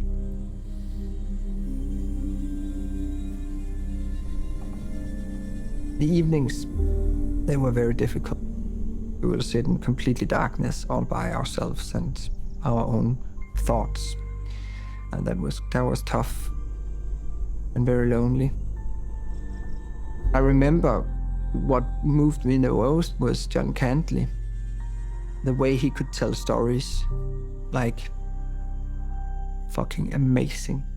It's like you have hidden that story until the right moment. Sometimes I remember when we were almost scared and tired and hungry and beaten up, he made a lecture about riding more than 1 million miles on a motorbike. And we were sitting on our small motorbikes, using our water bottles as the handlebar. And I remember him talking about the path only 2 meters wide in the Himalayas. And he's just describing them, of course, the mountains, but this river right next to us, like 100 meters down. All of us was sitting on a motorbike in a line, trying to stay on the path. So that was thrilling, exciting, and beautiful. That moved me a lot. That was his own life he spoke about, his old life. I think that John knew that he had burned all his matches. There was a part of him that really, really, really regretted that he went back to Syria. There was a part of him that hated himself.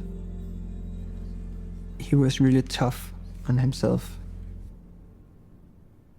If they got their freedom again, John and James wanted to change. Don't go back and try to be a hero.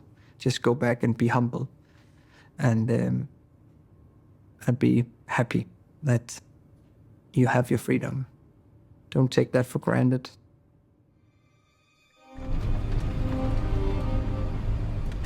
Jens has returned to Syria 13 months after Daniel was kidnapped, and he's about to have an encounter with the men holding Daniel, James, and John.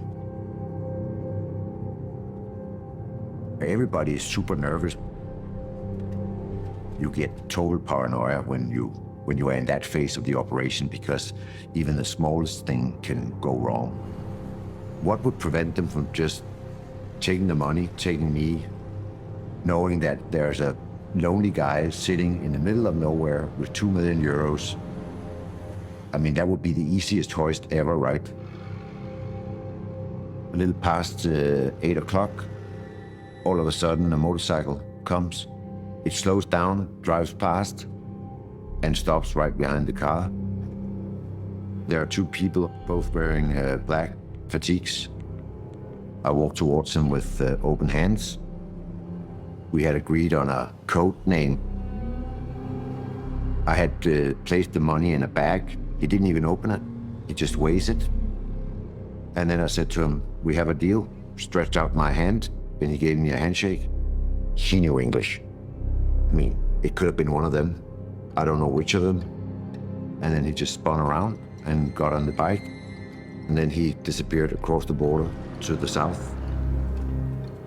This transaction lasted less than 2 minutes, and it felt like 2 hours. And then there was a very long waiting game.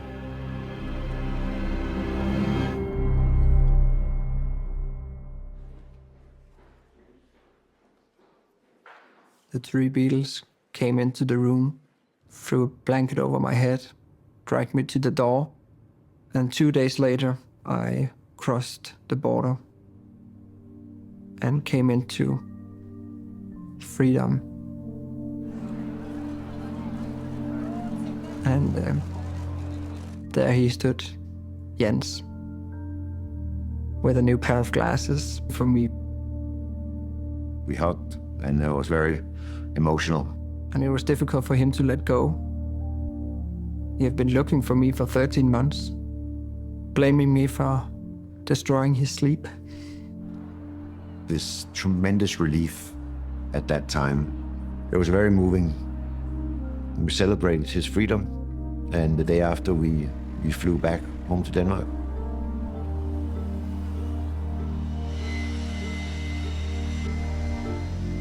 No, it was full of emotions. I was super excited until I saw him. And once I saw him, he was okay. Something unbelievable.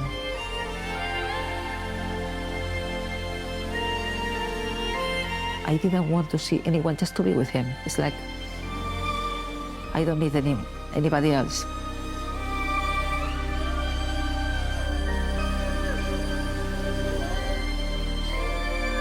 It really wasn't until after the Spanish came out, the French came out, then the Italian.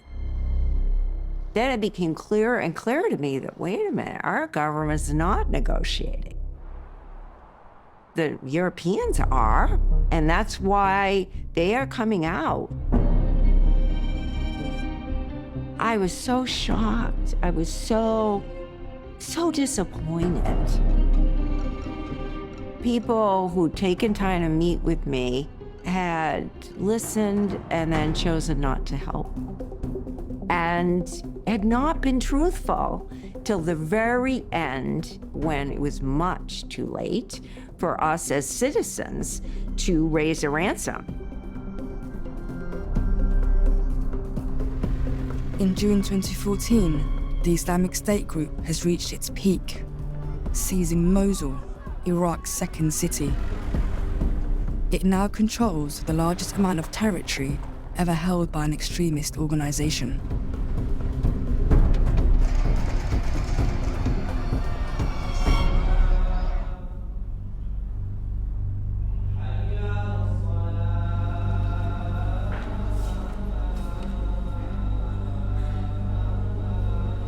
Assalamu alaikum wa rahmatullahi wa barakatuh. The Sunni militant group ISIS proclaimed its leader, Abu Bakr al-Baghdadi, as the leader of all Muslims.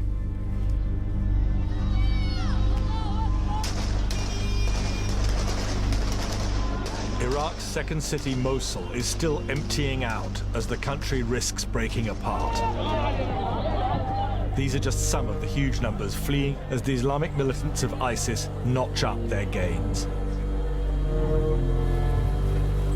To see Abu Bakr al-Baghdadi after killing people and bombing and cutting the heads, and he's like saying, I am the Khalifa. A terrified man is led away to be killed. Are you crazy? Like, after all this crying? This is not Islam.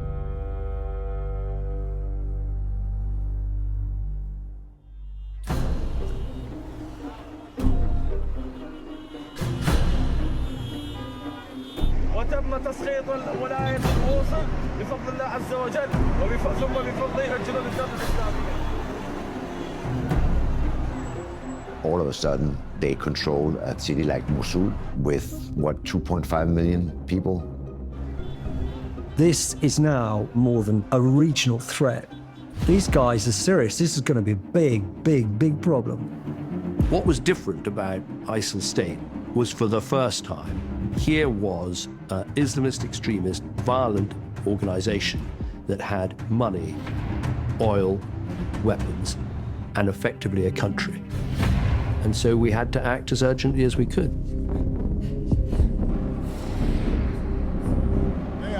organized 2 operations in Iraq: targeted airstrikes to protect our American personnel, and a humanitarian effort to help save thousands of Iraqi civilians. I mean, it was bound to happen that they would have massive retaliation against Islamic State. We intend to stay vigilant and take action if these terrorist forces threaten our personnel or facilities anywhere in Iraq.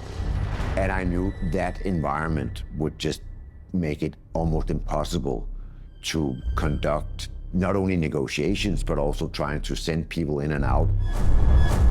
Tonight, we give thanks to our men and women in uniform. God bless the United States of America.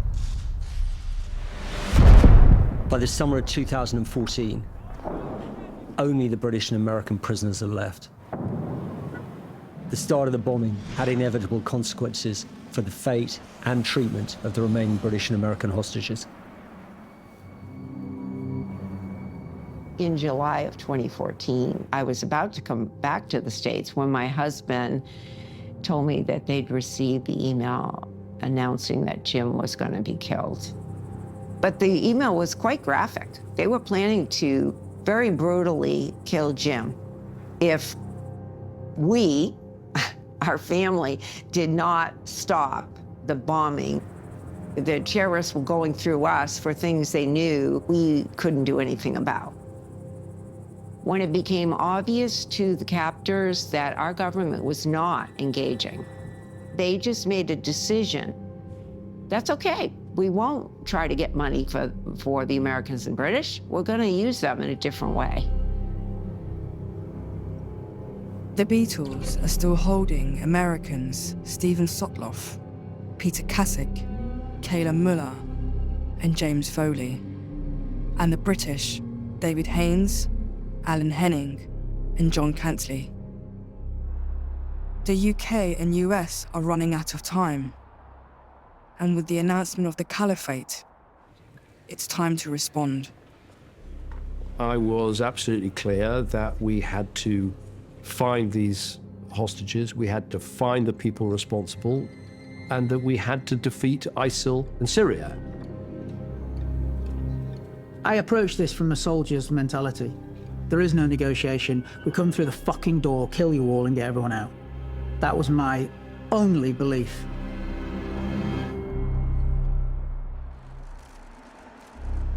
I had quite a lot of conversations directly with President Obama about what assets do we have to try and find out where they are.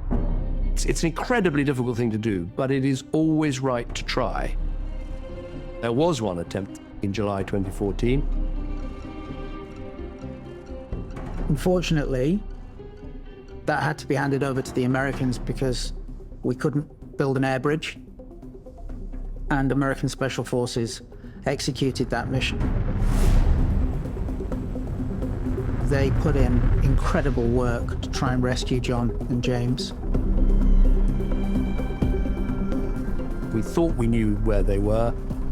The Americans put quite a large amount of people on the ground.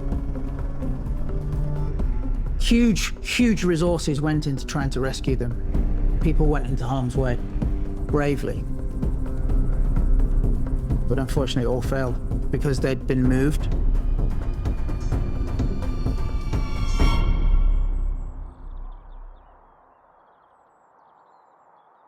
Before I was released, the Beatles said, take a good look, because you will be the last one to see them alive. So that was the last picture I had of James and Stephen and Peter, Alan, David and John. Jim knew he wasn't coming back home. But he wanted to reach out to us. And so he sent the letter to us through Daniel. To recite that letter to us, Daniel had memorized Jim's words. The words in that letter were Jim. It was just such a gift. What he did was little anecdotes of little lines to different members of our family to help each of us know that he remembered his last moments with us.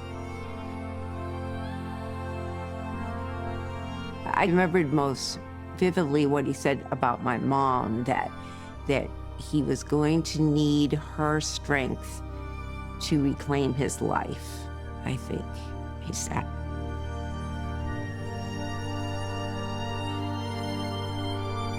It was very much Jim saying his goodbye to us.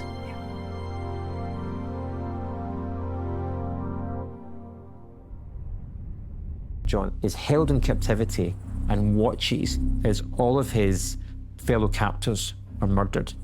This is James Foley. I'd encourage everyone to put themselves in John's shoes and say, what would I do to survive? Hello, my name is John Cantlie. I'm going to show you the truth behind the systems and motivation of the Islamic State. He finds himself very quickly as their little media guru. Hello, I'm John Cantlie. Some people said maybe he has become part of the enemy.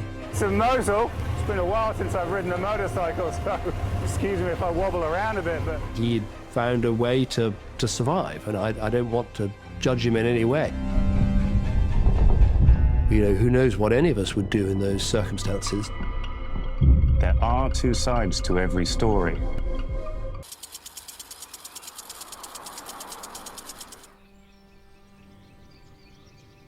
It was a beautiful August day. Warm, sunny, beautiful.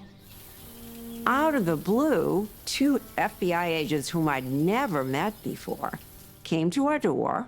They were very cordial, very nice. I mean, they were lovely, and asked for DNA samples.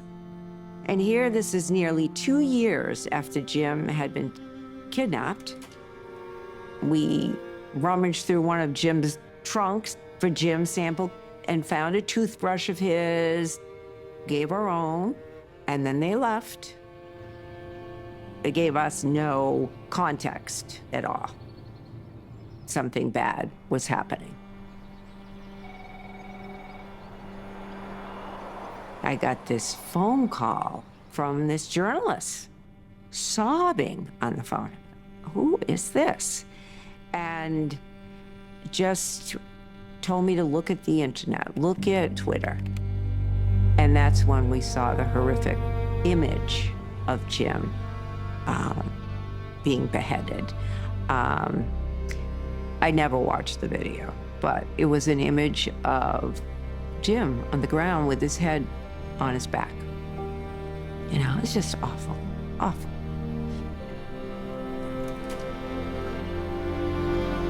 That was a terrible day. Yeah, that was really, really bad day. I was furious. I wasn't just sad and shocked. I was enraged. Yeah. I was in a killing rage. Yeah. Did you watch the entire thing? I didn't see James get his head cut off. I saw him make his speech. I wish I had more time. I wish I could have the hope of freedom and seeing my family once again. I was so proud of him because he was so brave. I was just so proud of him. He was so good. Just good, very good. This is James Foley, an American citizen of your country. The man, you know, he had like a strong British accent. I was very, very angry. You know, they killed him very, very, very bad, man. And killed him like cowardly, you know, so cowardly. So cowardly. Today, the entire world is appalled by the brutal murder of Jim Foley by the terrorist group ISIL. From governments and peoples across the Middle East, there has to be a common effort to extract this cancer so that it does not spread. And we will continue to confront this hateful terrorism and replace it with a sense of hope and civility. That's what Jim Foley stood for. May God bless and keep Jim's memory, and may God bless the United States of America. President Obama did call us from the golf course to tell us he was sorry. Yeah, that was kind of unfortunate. We heard from Pope Francis before we heard from President Obama. As the world reacts to James Foley's shocking murder, Here's Jim doing dishes. his friend, the British photojournalist John Cantlie, is still being held.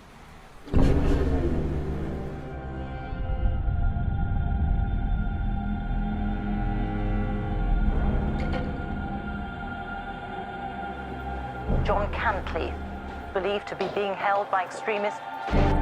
This is the golden era of jihad. Islamic State militants have released a video showing the killing of American journalist James Foley. The jihadis are holding many more foreign hostages. The relationship between torturer and tortured is extremely complex. But John had been trained in hostage survival skills. Make yourself useful.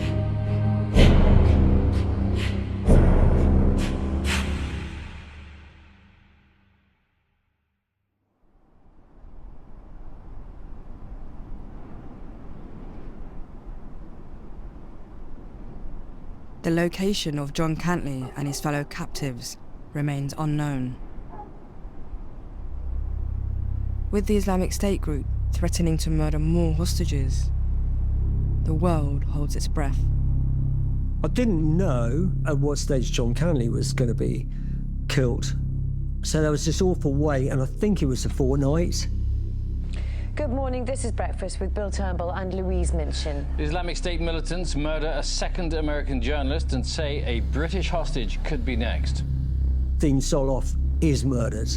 Another barbaric beheading, another unwatchable video. The same British accent behind the mask and the knife. So there is this terrible cycle has begun. David Haines is the third Western hostage to be killed. Prime Minister, what are your thoughts about the hostage? David Haines was a British hero. The fact that an aid worker was taken, held and brutally murdered at the hands of ISIL sums up what this organization stands for. This was brutality on a scale that, we've had terrorist IRA problems, we've had, but this was on another level. They claim to do this in the name of Islam. That is nonsense. Islam is a religion of peace. They are not Muslims, they are monsters. I thought it was right for me to personally watch these appallingly gruesome beheading videos because I wanted, I wanted the families to know that this was not being dealt with in some dusty corner of Whitehall, that I was directly engaged. This British man has to pay the price for your promise, Cameron, to arm the Peshmerga against the Islamic State. There were some people in the intelligence services who said, do you really want to do this? In a way, this is jihadi John trying to sort of get inside your head. And I thought, no, it's important. I'm the Prime Minister. These are my citizens. Now, a new propaganda video has been released showing a British man who's being held by ISIS militants. Each time there was a video, I'd go to the various, download sites and watch the video, hoping that it wasn't John. A new video has appeared showing a British hostage being held by extremists from Islamic State. My name is John Cantlie. I'm a British journalist who used to work for some of the bigger newspapers and magazines in the UK. Seeing as I've been abandoned by my government and my fate now lies in the hands of the Islamic State, I have nothing to lose. John Cantlie is alive. He's seen for the first time in 2 years. Over the next few programs, I'm going to show you the truth as the Western media tries to drag the public back to the abyss of another war. It became apparent that he hadn't been beheaded, and then we started to see these films pop up, and he obviously, found a way to survive. And I don't want to judge him in any way. I mean, he, who knows what any of us would do in those circumstances. Neither David, nor his family, nor we wanted your sympathy, Prime Minister. What we wanted was your help, which, as leader, you could have given. I deeply resent it, Prime Minister. Thanks a lot. I remember I thought, wow, John, you managed not to be beheaded. That's fucking impressive. However you are manipulating them is impressive. You saw it as that, as actually he's manipulating them in something. Yeah, definitely, yeah. Why not kill him like the rest? Now, I know what you're thinking. You're thinking he's only doing this because he's a prisoner. He's got a gun at his head, and he's being forced to do this, right? Well, it's true. I am a prisoner. That I cannot deny. When I saw he hadn't had his head cut off, I was very excited, because it's a proof of life.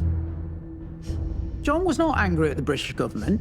He knows the system, and he knew fully what was happening. He was doing everything within his power to just stay alive. As I always told him, preserve and prolong life. That's all you have to do. Help will come, even if it takes 10 years. Preserve and prolong life. That's what he was doing, preserving and prolonging his life. There are two sides to every story.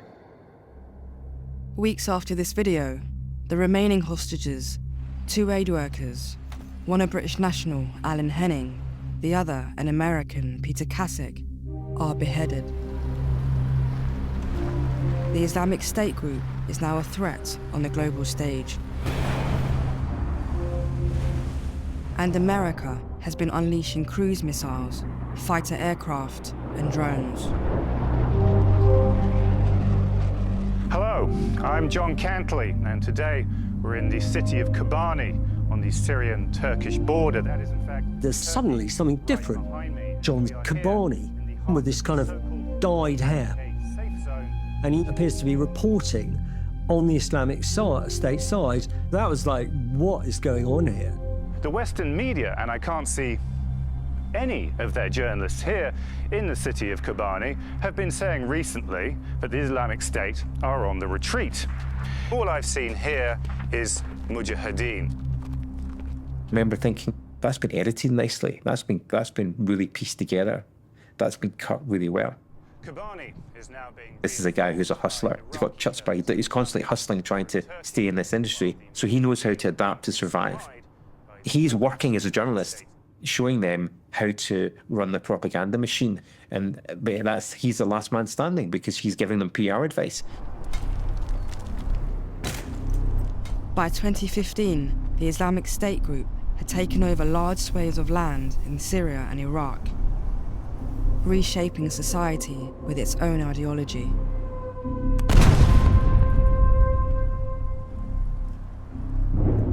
In Iraq, Islamic State group fighters are on the doorstep of the capital city, Baghdad.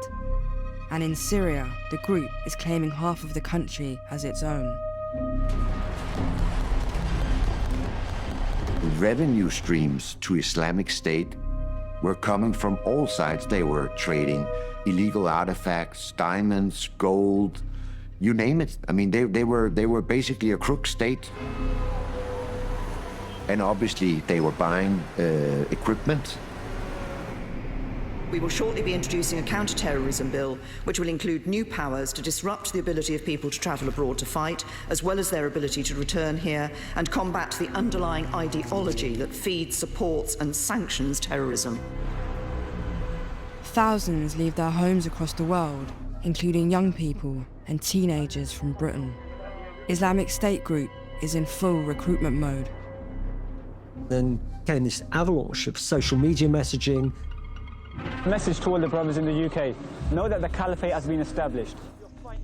What prevents you from attaining martyrdom and the pleasure of your Lord? Look around you while you sit in comfort and ask yourself, is this how you want to die?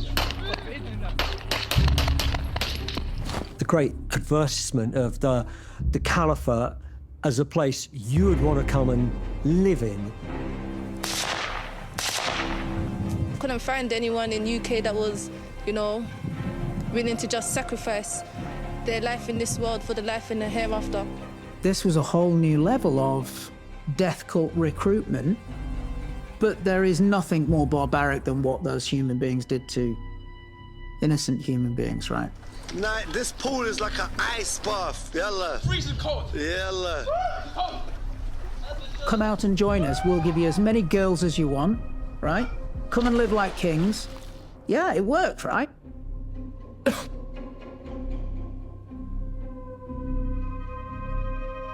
These guys, they used to use the internet every single day, putting up the tweets, putting up pictures. When they go to a restaurant, take a picture of a coffee. He just wanted to feel, or she just wanted to feel like she's having a normal life. Islamic State's message was broadcast fairly unfiltered. This is how we look after the community. This is, you know, we're giving food to the poor, we are helping with education, we're helping with infrastructure projects. They continue to build new dwellings out of this gorgeous white stone. And John was very much part of the marketing machine. This is a waiting room where normal civilians wait to see a Sharia court judge. And like any other waiting room of any other law court in the world, they're playing TV in the background. This being the Islamic State, they're playing Islamic State videos. And I must say, they're a lot more entertaining than watching the news at 6. Sharia courts. It's okay to cut someone's hand off because look how much it creates discipline, all that jazz.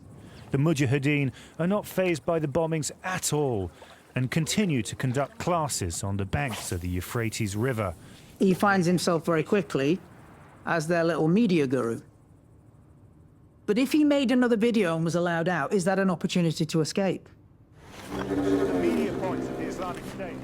The Islamic State media wing was huge, spread across different cities, different towns, and the great advertisement of the caliphate varied from, you know, hearts and minds to extreme violence of your kind of worst, most twisted imaginings. You know, the immolation of the Jordanian pilot in the cage, through to in Iraq, people getting dunked in cages in swimming pools.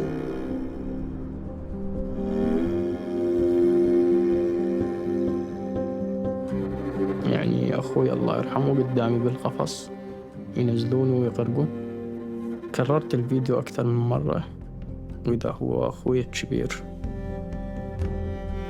وعمي الشيخ أيضا وياه. إنما في وقتها أنا أتذكر سحبت المسدس ردت أنتحر. في ذاك الوقت كان ملازم أحمد البرجس، سحب المسدس مني،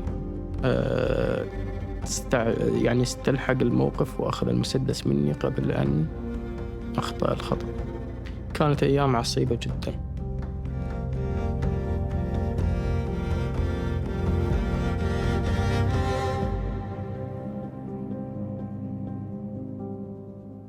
For many people, extreme violence had not a message of repulsion, but a message of attraction. And thousands of young men and women from around the world felt like that and went to join.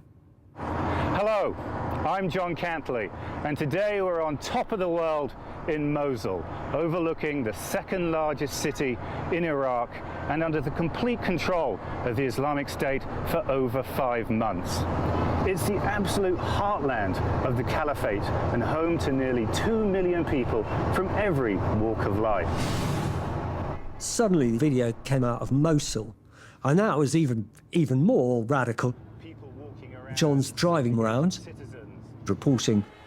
No visit to a Muslim country would be complete without doing some shopping at a souk. And everywhere you look, everywhere you come, here in this old souks, one of the oldest in Mosul, was struck by just how normal and crazy and busy everything is. This is not a city living in fear, as the Western media would have you believe. This is just a normal city going about its daily business.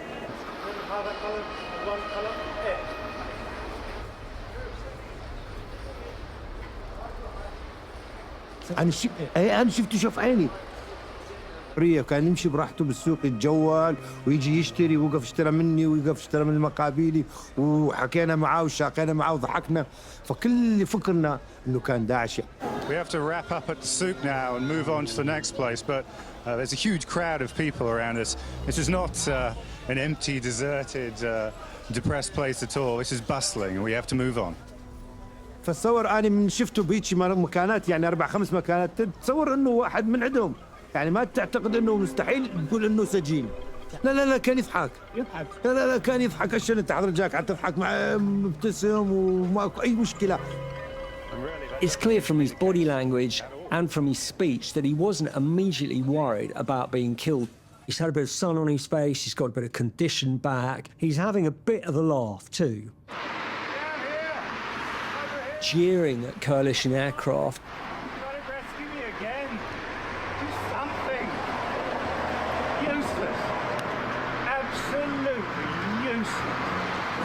And one of his big loves was motorbikes. Suddenly, he's back on a bike. We are patrolling the streets of Mosul. It's been a while since I've ridden a motorcycle, so excuse me if I wobble around a bit, but it seems that the police are almost redundant despite having a very firm presence here in Mosul. There's really very little crime being committed from what I can see, just people going about their business and nothing like the police before who would run at the slightest sign of trouble. Anyway, we got to go and patrol now. In one way, you could see it as looking quite complicit. And some people did see it as quite complicit. They were like, oh, he's either got Stockholm syndrome or he has, you know, been exposed to so much sort of radicalization in his time as hostage that he's kind of gone off that way himself. Playing in the background is a screen. This is a media place here in Mosul showing me reporting from Kobani. And now around the city, John's propaganda videos are being screened by the Islamic State group. Media booths were places where there was a screen where Islamic State films, by this time usually atrocity films, were shown to the public. Those booths were by every kind of big roundabout or intersection, and often people were corralled at gunpoint to sit down and watch them. It wasn't like getting a ticket, right? And he's referencing the screen behind him in which he, John Cantlie, appears.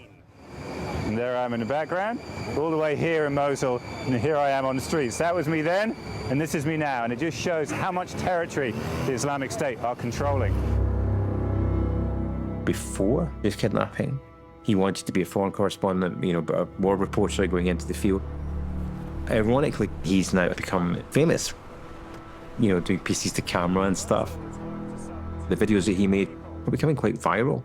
So there was a lot of reporting around that. There's no one really actually telling the story of his survival or going into it in a deeper way. He was basically the bad guy, and that's how he was coming across. And there was no counter-argument. And a lot of people that knew John felt that this was unfair, right? John is not the bad guy. He's trying to survive in any way that he knows how. Like most of us would, right? We would try and survive. Because what's the alternative? Because he, you know, the alternative is he's beheaded. In Madrid, John's former fellow hostage, Javier Espinosa, is facing some resistance in publishing his story about his own captivity. I published the story of my kidnapping 1 year after I was released. The sister of John told me, please don't publish this because in English, because it will affect John. We strongly challenge those holding John to return to your previously opened channel. We implore IS to reinitiate direct contact. During the phone call, Javier is asked not to publish the article in English. She stopped the articles, and the articles were not published because I couldn't. I mean, it was the sister of a guy who was kidnapped. I couldn't not.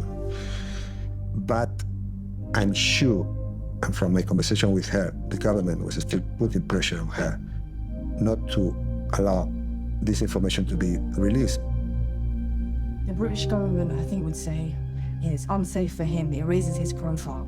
What do you say to that? At that time, I mean, everybody was killed. What they care is about more public pressure. Foreign Office are advising the family that you must not speak to the press. I understand if you have a government that's advising you not to speak, then you're going to take the advice. But was the advice in John's interests? I found it troubling. The family don't want this. So no newspaper wants to touch it, no magazine wants to touch it. The broadcasters were having the same problem. I was aware there was a panorama going on. They were making a BBC documentary which never saw the light of day. Because lots of stories are told without the consent of families. It happens all the time. This seems to be an extraordinary exception. And then here's the worst thing for me about that, is that let's just assume that John managed to get onto Google, right? In a moment, maybe a guard gave him a phone and just said, you know, you can look on Google for 20 seconds. He wouldn't have seen anything about himself. All John would have seen was a blank space. And what's that going to do? It's going to push him further towards his captors. And that is the worst. That's a betrayal.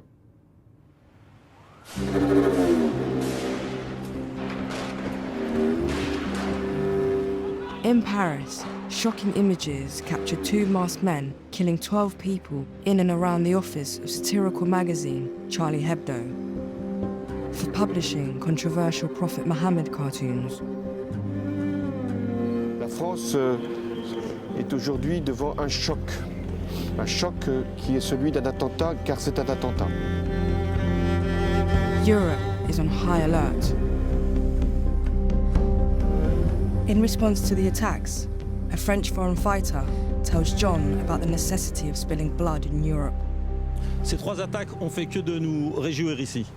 Et à chaque fois qu'on entendra parler qu'un frère ou plusieurs défendront leur religion en Occident, on ne sera plus que réjouis. Tuez-les avec des couteaux, crachez-leur au minimum à la figure, mais désavez-vous d'eux. Some people are, hang on, like, what's going on here? And there were definitely senior officers in the British military who said if he ever comes back, he's going to be charged for treason. And I know that, not a supposition, but for fact, because I've sat in on those conversations. I would have people say to me, did you see the what's... I'm like, what are you on, smack? You honestly think this guy is going to believe this shit? I mean, come on. You know, it's like, what is wrong with you people? But people drink the Kool-Aid, you know? What are people saying about him? Well, people began to take the view that he was a turned Islamic State asset. I mean, think about that. What does that even mean? This is a death cult. He has no sophistication to turn assets. Right? He was useful. The end. These people are scum. He wasn't. Going from being a middle-class white boy with military roots and connections to a death cult raping and burning people alive, what? Come on. Who are these people saying Come on. this stuff? Well, I mean, I had military commanders in Britain at quite senior level, and intelligence officers I knew, you know, career intelligence officers. There were drones in Mosul, and now there are drones flying overhead here in Al-Bab, just northeast of Halab. But life continues. The Mujahideen really don't care how many eyes in the sky are looking down on them. And if John Cantlie was going to survive, he could not look too challenging or too cynical. John had to have this chameleon role. I spoke to someone very close to John who explained to me that America had declared John a person of interest because of his relationship with ISIS, potentially directly involved in war crimes, but certainly, you know, directly in league with the terrorists. And that really cut me to the quick because it's clear, right, that he is adapting to survive. Was he ever considered a person of interest by the UK? Person of interest in? Was John Cantlie ever considered a person of interest? Not to my knowledge. Do you think he was ever considered a person of interest by the US? I don't know. I don't recall ever hearing that. The search continues to identify a British member of Islamic State who's suspected of killing the American journalist James Foley. Britain's, not looking great here. Everyone's British. The kidnappers are British. John's British. I mean, so it's a mess. The person who kills James Foley, British, right? So everyone's like, oh my God, who is the masked killer? Then it is revealed his identity. Hamid Mwazi from West London. It was very shocking that someone who was brought up in London, educated at a school, not far from where I live in West London, could behead British citizens in the desert on behalf of some crazed Islamist extremist death cult. This is Mwazi's family home in West London. A couple of the hostages come up and say, yeah, and the guys with him, John, used to nickname the Beatles. They were involved directly in John's torture. The remaining Beatles are also from West London, a former drug dealer, Alexander Cote, and his friend, Al-Shafi al-Sheikh. The two men were known around the community and were friends with Hamza. Alexander and Shafiq, both of them were very good friends of mine. Hamza claims to not know that his two close friends were holding John captive. I really didn't know what they were working as at all. I didn't even have like an idea. I thought they were in something to do with military or something. There was no signs or telltale signs that they were working in what they say that they were working as. Did you do anything out there that you regretted? Outside, out in Syria or Iraq? No. Did you kill anyone? No. I didn't kill anyone. I didn't take any decisions.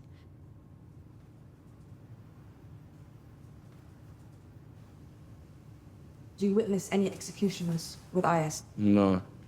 Did you take part in any executions under IS? No. Did you meet James Foley?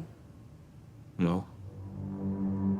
Nero Sareva posted a tweet weeks before James's death, foretelling the murder to come. It read, "Message to America. The Islamic State is making a new movie. Thank you for the actors." Was that tweet from you, yes or no? No. It came from your account. I don't know this. I don't know. I remember using Twitter. I didn't even use Twitter that much. I remember just using maybe once or twice.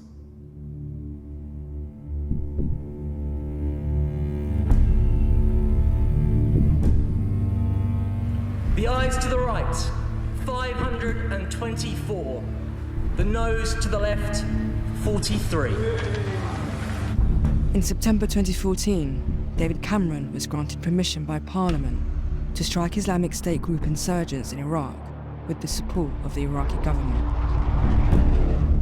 This struggle against Islamist extremist terrorism, this is the struggle of our generation. Across the region, Islamic State group is reinventing warfare, using inexpensive commercial drones not only to film propaganda videos, but to carry bombs and explosives. Britain commissioned our own sovereign drone program under our control, so we were bringing our own assets and our own ability to take out a terrorist target, as well as working alongside the Americans. You need the capability to act, and I was very, very keen that we should do that. More often, it was Reaper drones. Sometimes targets that were being piloted from some distance, and sometimes being guided onto targets visible to special forces. We were always hoping some little piece of intelligence would come up about where the Beatles themselves were. This is the first time in any recent conflict that British forces have targeted a British national suspected of terrorism. This is a message to the brothers who stayed behind. Riyad Khan, 21 years old, from Cardiff, appearing last year in this Islamic State recruitment video. Now he's been specifically targeted and killed by his own country. A lot of Brits got hit by drones. Well, I've been in a car, the rockets come from the window and it's hit the guy next to me. A rocket flew past me and it turned the guy into, and it turned the guy into mincemeat. He's in the passenger seat. Nothing happened to me. Good morning. Last night, the United States carried out an airstrike in Raqqa, Syria, targeting Mohammed Emwazi, the ISIL executioner known as Jihadi John. He posed an ongoing and serious threat to innocent civilians, not only in Syria, but around the world, and in the United Kingdom too.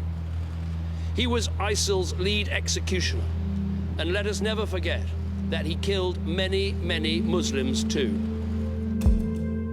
It was an American and British operation. It was ultimately an American strike, but it could just as well have been a British one, and if it had been, I'd be sitting here defending it.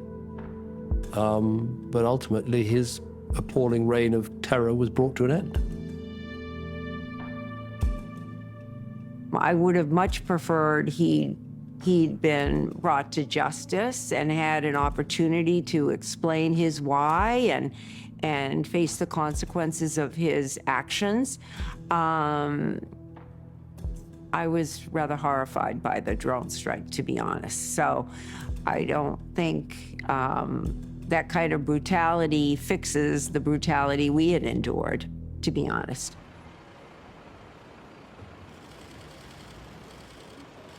David Cameron, the Prime Minister of 6 years, resigns.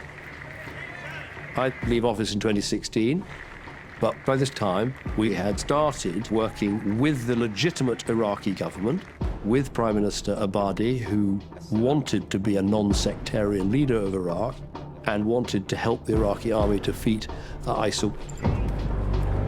The international fight back against the Islamic State group has begun. And now, across the border in Syria, President Assad is pushing out the Islamic State group with the support of his ally, Russian President Vladimir Putin. And back in Iraq, the Iraqi army is being supported by the UK, US, and a coalition of other countries to take back the last Islamic State group stronghold, Mosul. لقد دقت ساعة الانتصار وابتدأت عمليات تحرير الموصل. The place where John has last been seen. Hello, I'm John Cantlie, and today we're at Mosul University, or at least what's left of Mosul University. If you look behind me... John disappears for a while, and then suddenly he starts popping up in 2016 again, by which time his condition has worsened significantly. By this stage, John has been held for nearly 4 years. He's thin, gaunt, moving with a slight cramp on one side of his body, suggesting he might have been wounded or badly beaten or otherwise injured, or that he's being held in a extremely confined kind of space. This is the Yabasat district of Mosul. It's a very normal region. Normal people live here. The thing for me was the degradation of John on camera. That's what upset me. His cheekbones hollowed out. He looked gone, right? Psychologically lost. The way that he spoke, it was just an absolute deterioration of a person. All that energy that John had, all that potential, all that restlessness, and probably that idealism, and right, it had gone. It had just been stripped away from him. He was stripped bare.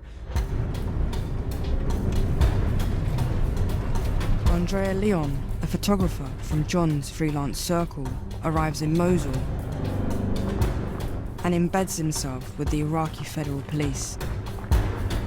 Many times in my life I have decided, oh no, I will never go back to war. And I found a girlfriend, I fall in love. But when she broke up with me, I was totally destroyed. And suddenly everything like, you know, let's go to war.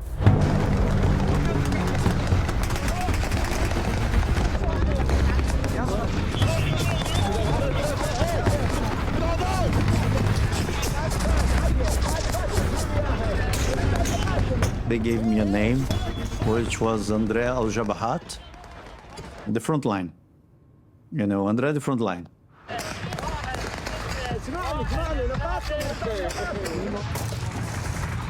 كان اكو قتال لان باعتبار هذا خط صد لداعش حصل قتال قوي. فمن دخلنا اول دخول قرية قبيبة اجتنا سيارة مفخخة بكم.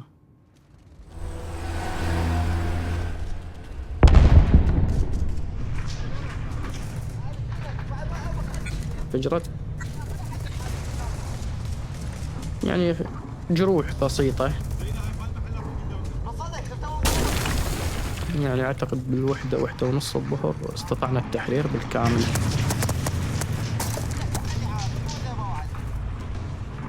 بهذا التحرير أني أكثر واحد حققت إنجاز، إنه حررت أمي، خواتي، وكان أحد إخواني موجود أيضا هم حررته. أيضا عائلة أخوي الشهيد اللي نزلوه بالقفص هم حررتهم، 3 أولاد وبنت وأمهم.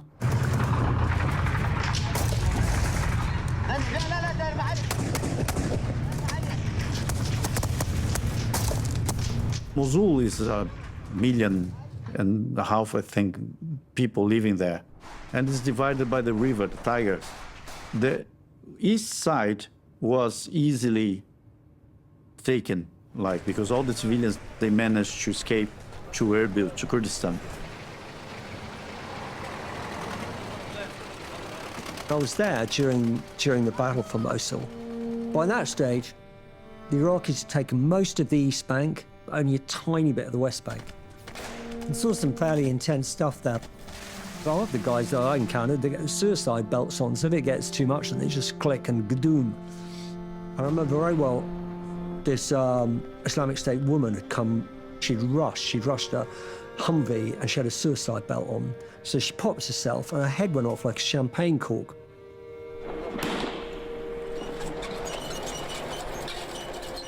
On the East Bank, there was a hospital. It was in an Islamic State area, close to the area where John was last seen. One day in December 2016, a huge Iraqi column pushes forward to the hospital to try and secure it. They get in and they secure it, but they don't completely secure it. Other Islamic State guys come pouring in from the city and cut them off. There's a whole lot of Islamic State fighters with a whole lot of terrified doctors and nurses. كان اكو فقط مسلحين فايتين على المستشفى بأعداد هائلة. مرضى وأطباء. انسحبنا، ناس انسحبت على السرداب والمطبخ. أني شفنا أطول 3 ساعات في الحياة اللي هي أتذكر بفلان مكان كان أكو مسلح معوق ولابس حزام ناسف وبفلان غرفة قاعد حتى من يفوت الجيش. ايه أنا شفته بعيوني. Iraqi army, though, get annihilated. Their APCs are blown up, the tanks are blown up, loads of guys killed. Suddenly, 2 or 3 days after that battle, John pops up again. Okay, we're absolutely on the front line now of the fight here in Mosul. We're in the center of Mosul, a little way east, and behind me, it looks like a scene out of a Steven Spielberg film, except this is for real. This was an Iraqi army base here in the center of Mosul, and now you can see behind me is complete destruction. I counted about 1825 BMPs destroyed.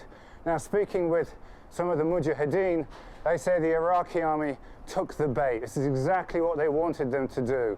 They took the bait like a fish that grabs a lure.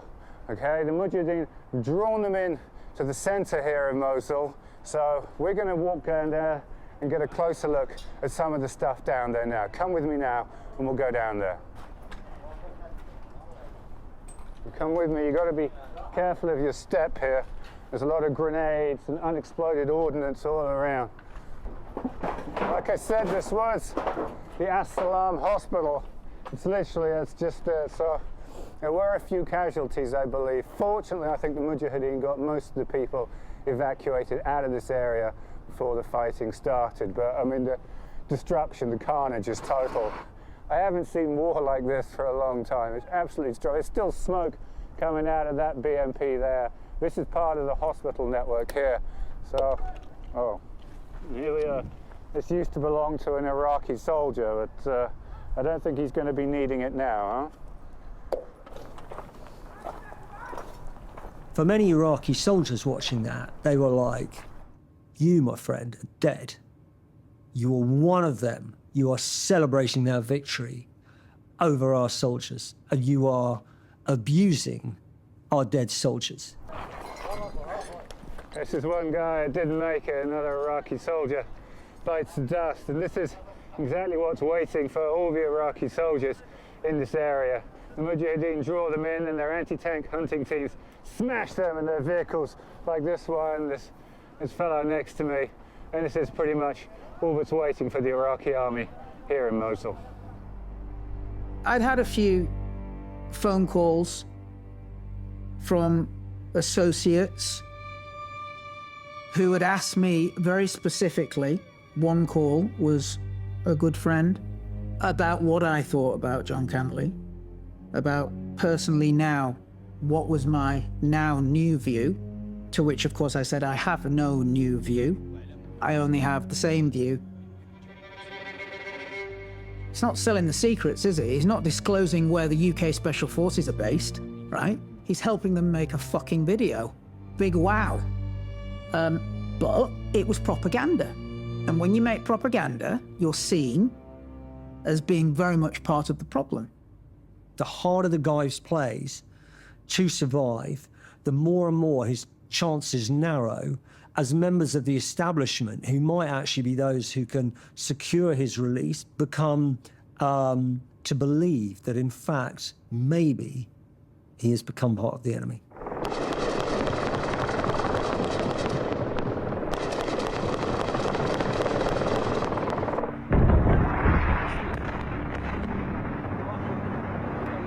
If your job is only to close off ISIS and destroy them, you have to kill all the young men. They are bombing the very last point where there were members of Daesh, you know.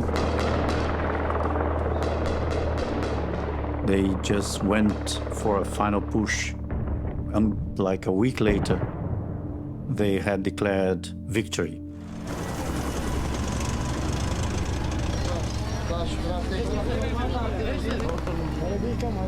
They are going to put the last flag in the last place that was controlled by ISIS. The United States killed civilians as well.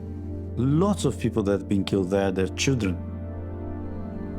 Russia had done the same with Aleppo. You know, there is this body of a small baby. The baby was born in the war and killed in the war as a soldier because he was already dressed as a soldier. They made no distinctions, you know, because many people say, oh, they were all ISIS. I say, well, fair enough, they were ISIS, but there were no combatants. You know, there were no combatants. And this group here of soldiers that I am with, they are here to take any member of this Islamic State that tries to escape through the river here.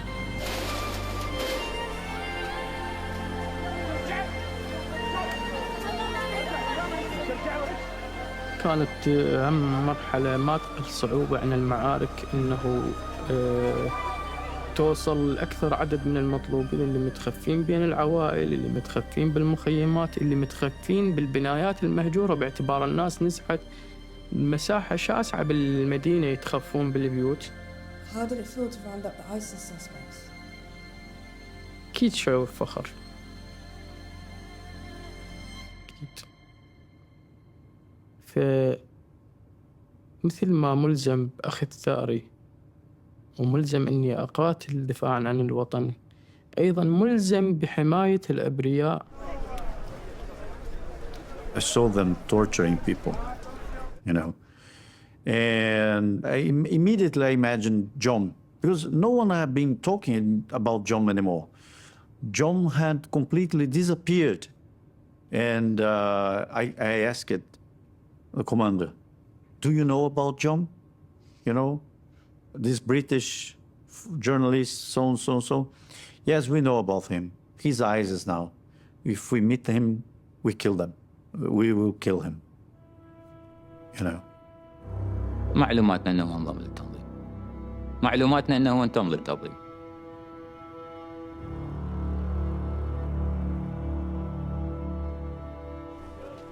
قيادة الشرطة يهيئون بيت. اتصور حتى في بعض الأحيان حتى نحقق في غرفة نقدر يجيبون لنا نستقبل بها المتهم. يعني عندنا بعض المصادر قالوا انه هو مع داعش، بس احنا راح نرجع للقصد الجرمي والركن المعنوي الخفي اللي بداخله. احنا ما راح نقدر نستنبط انه القرينة الا يكون هو موجود نتكلم معه، حتى يبري ساعته ويبري نفسه ويقدم لنا معلومات تساعدنا بمحاكمة الآخرين والتجربة اللي قضاها بالتنظيم، يكون من متهم إلى شاهد. Do you think that some people, people were justified in thinking he maybe turned or joined ISIS? I don't know. As I say, I don't want to judge him. He was in appalling circumstances. He had to make, choices, and who knows what any of us would do in those circumstances. I never heard anyone, make any particular judgments about him. It was just this, tragic case of someone we hadn't been able to find and hadn't been able to rescue. We're interested in John Cantlie and finding out about what happened to him. What have you heard from other people? They say that, John Cantlie was inside. He was like, he chose to be inside and he wanted to be inside. And he made a video from inside the siege of Mosul. And he was actually, he chose to stay in Islamic State. And he liked it. You have to understand, I'm in prison with people that was there. They bombed Mosul. He was in it. So they say they never made it out alive. I know, from what I know, I heard one guy say this, that the building that these people were in was bombed. That's it. This building got destroyed, and you must have been inside. And no one made out of it.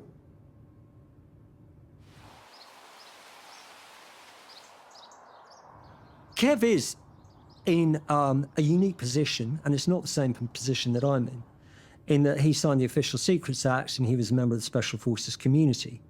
So he will know far more context about the Special Forces view in what happened in Mosul.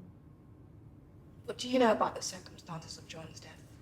I don't know anything to do with his death.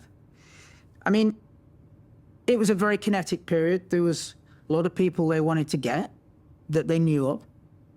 And so, I don't know. What have you heard? What have I heard? Well, I've heard that he's dead, which is kind of self-explanatory. Was John killed by people that knew that was him? I don't know if people had a particular view that if he's in a car or he's in a building and he happens to be close to a target, we won't call that off as a result. I don't know how they deconflict, and the procedure for signing off on those are not known to me.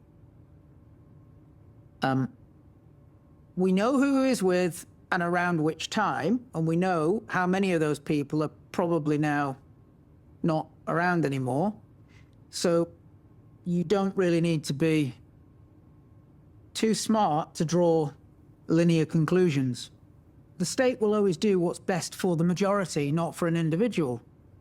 There isn't the resources to care about everyone. So the state has acted, I think, as appropriately as it is capable of doing with the resources it has and the means of which to execute them. The outcome is the same, The Islamic State was destroyed, but a lot of people had to die.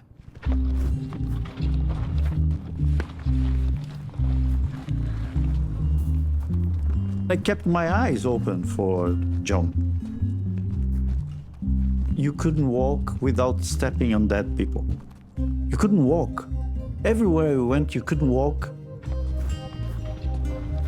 And a soldier came to me, he said, "Come with me, I'm gonna show you something." And there was a man lying with this camera. And the body was very, decomposed. The skin was very dark already, like decomposed. And the camera was with him. I went to see, where is the memory card? Oh, we took the memory card. There was no lens in the camera, nothing. And I said, "Can I take the camera?" "Yeah, you can take the camera. You go, And I took the camera with me. John had the exact same camera, right? Maybe the person who had the camera was him. I don't know.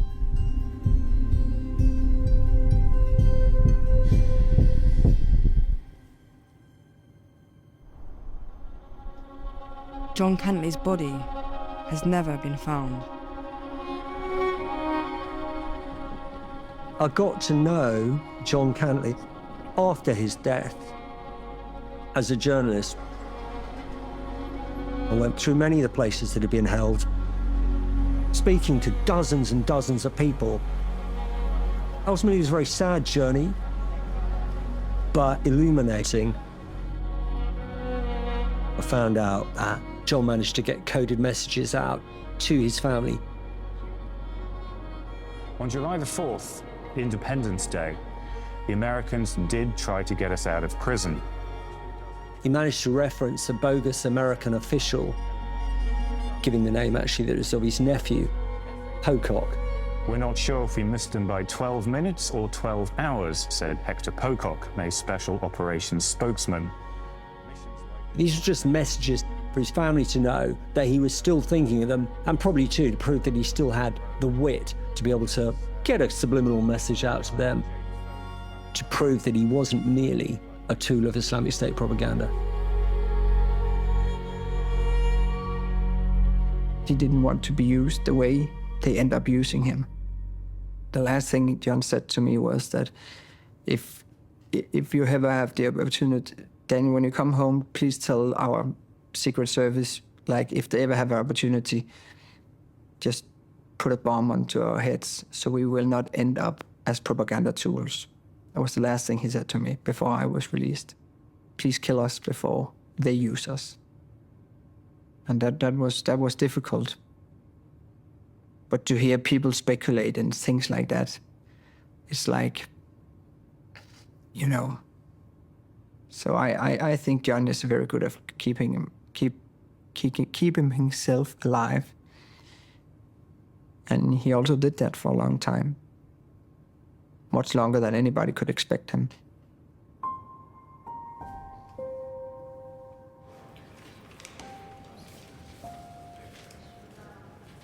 When I talk today with, like, for example, students, they are like 16, 17, 20 years old. ISIS is being forgotten already, And we think that people know, but they don't. And more than that, John's story has been forgotten. They don't know even about, James Foley, nothing. Jihadists may have killed his body, but Jim's spirit and his goodness, they just live on. We need stories of real heroes, just ordinary people like Jim, who chose to do the brave thing, the right thing, John, Jim and John.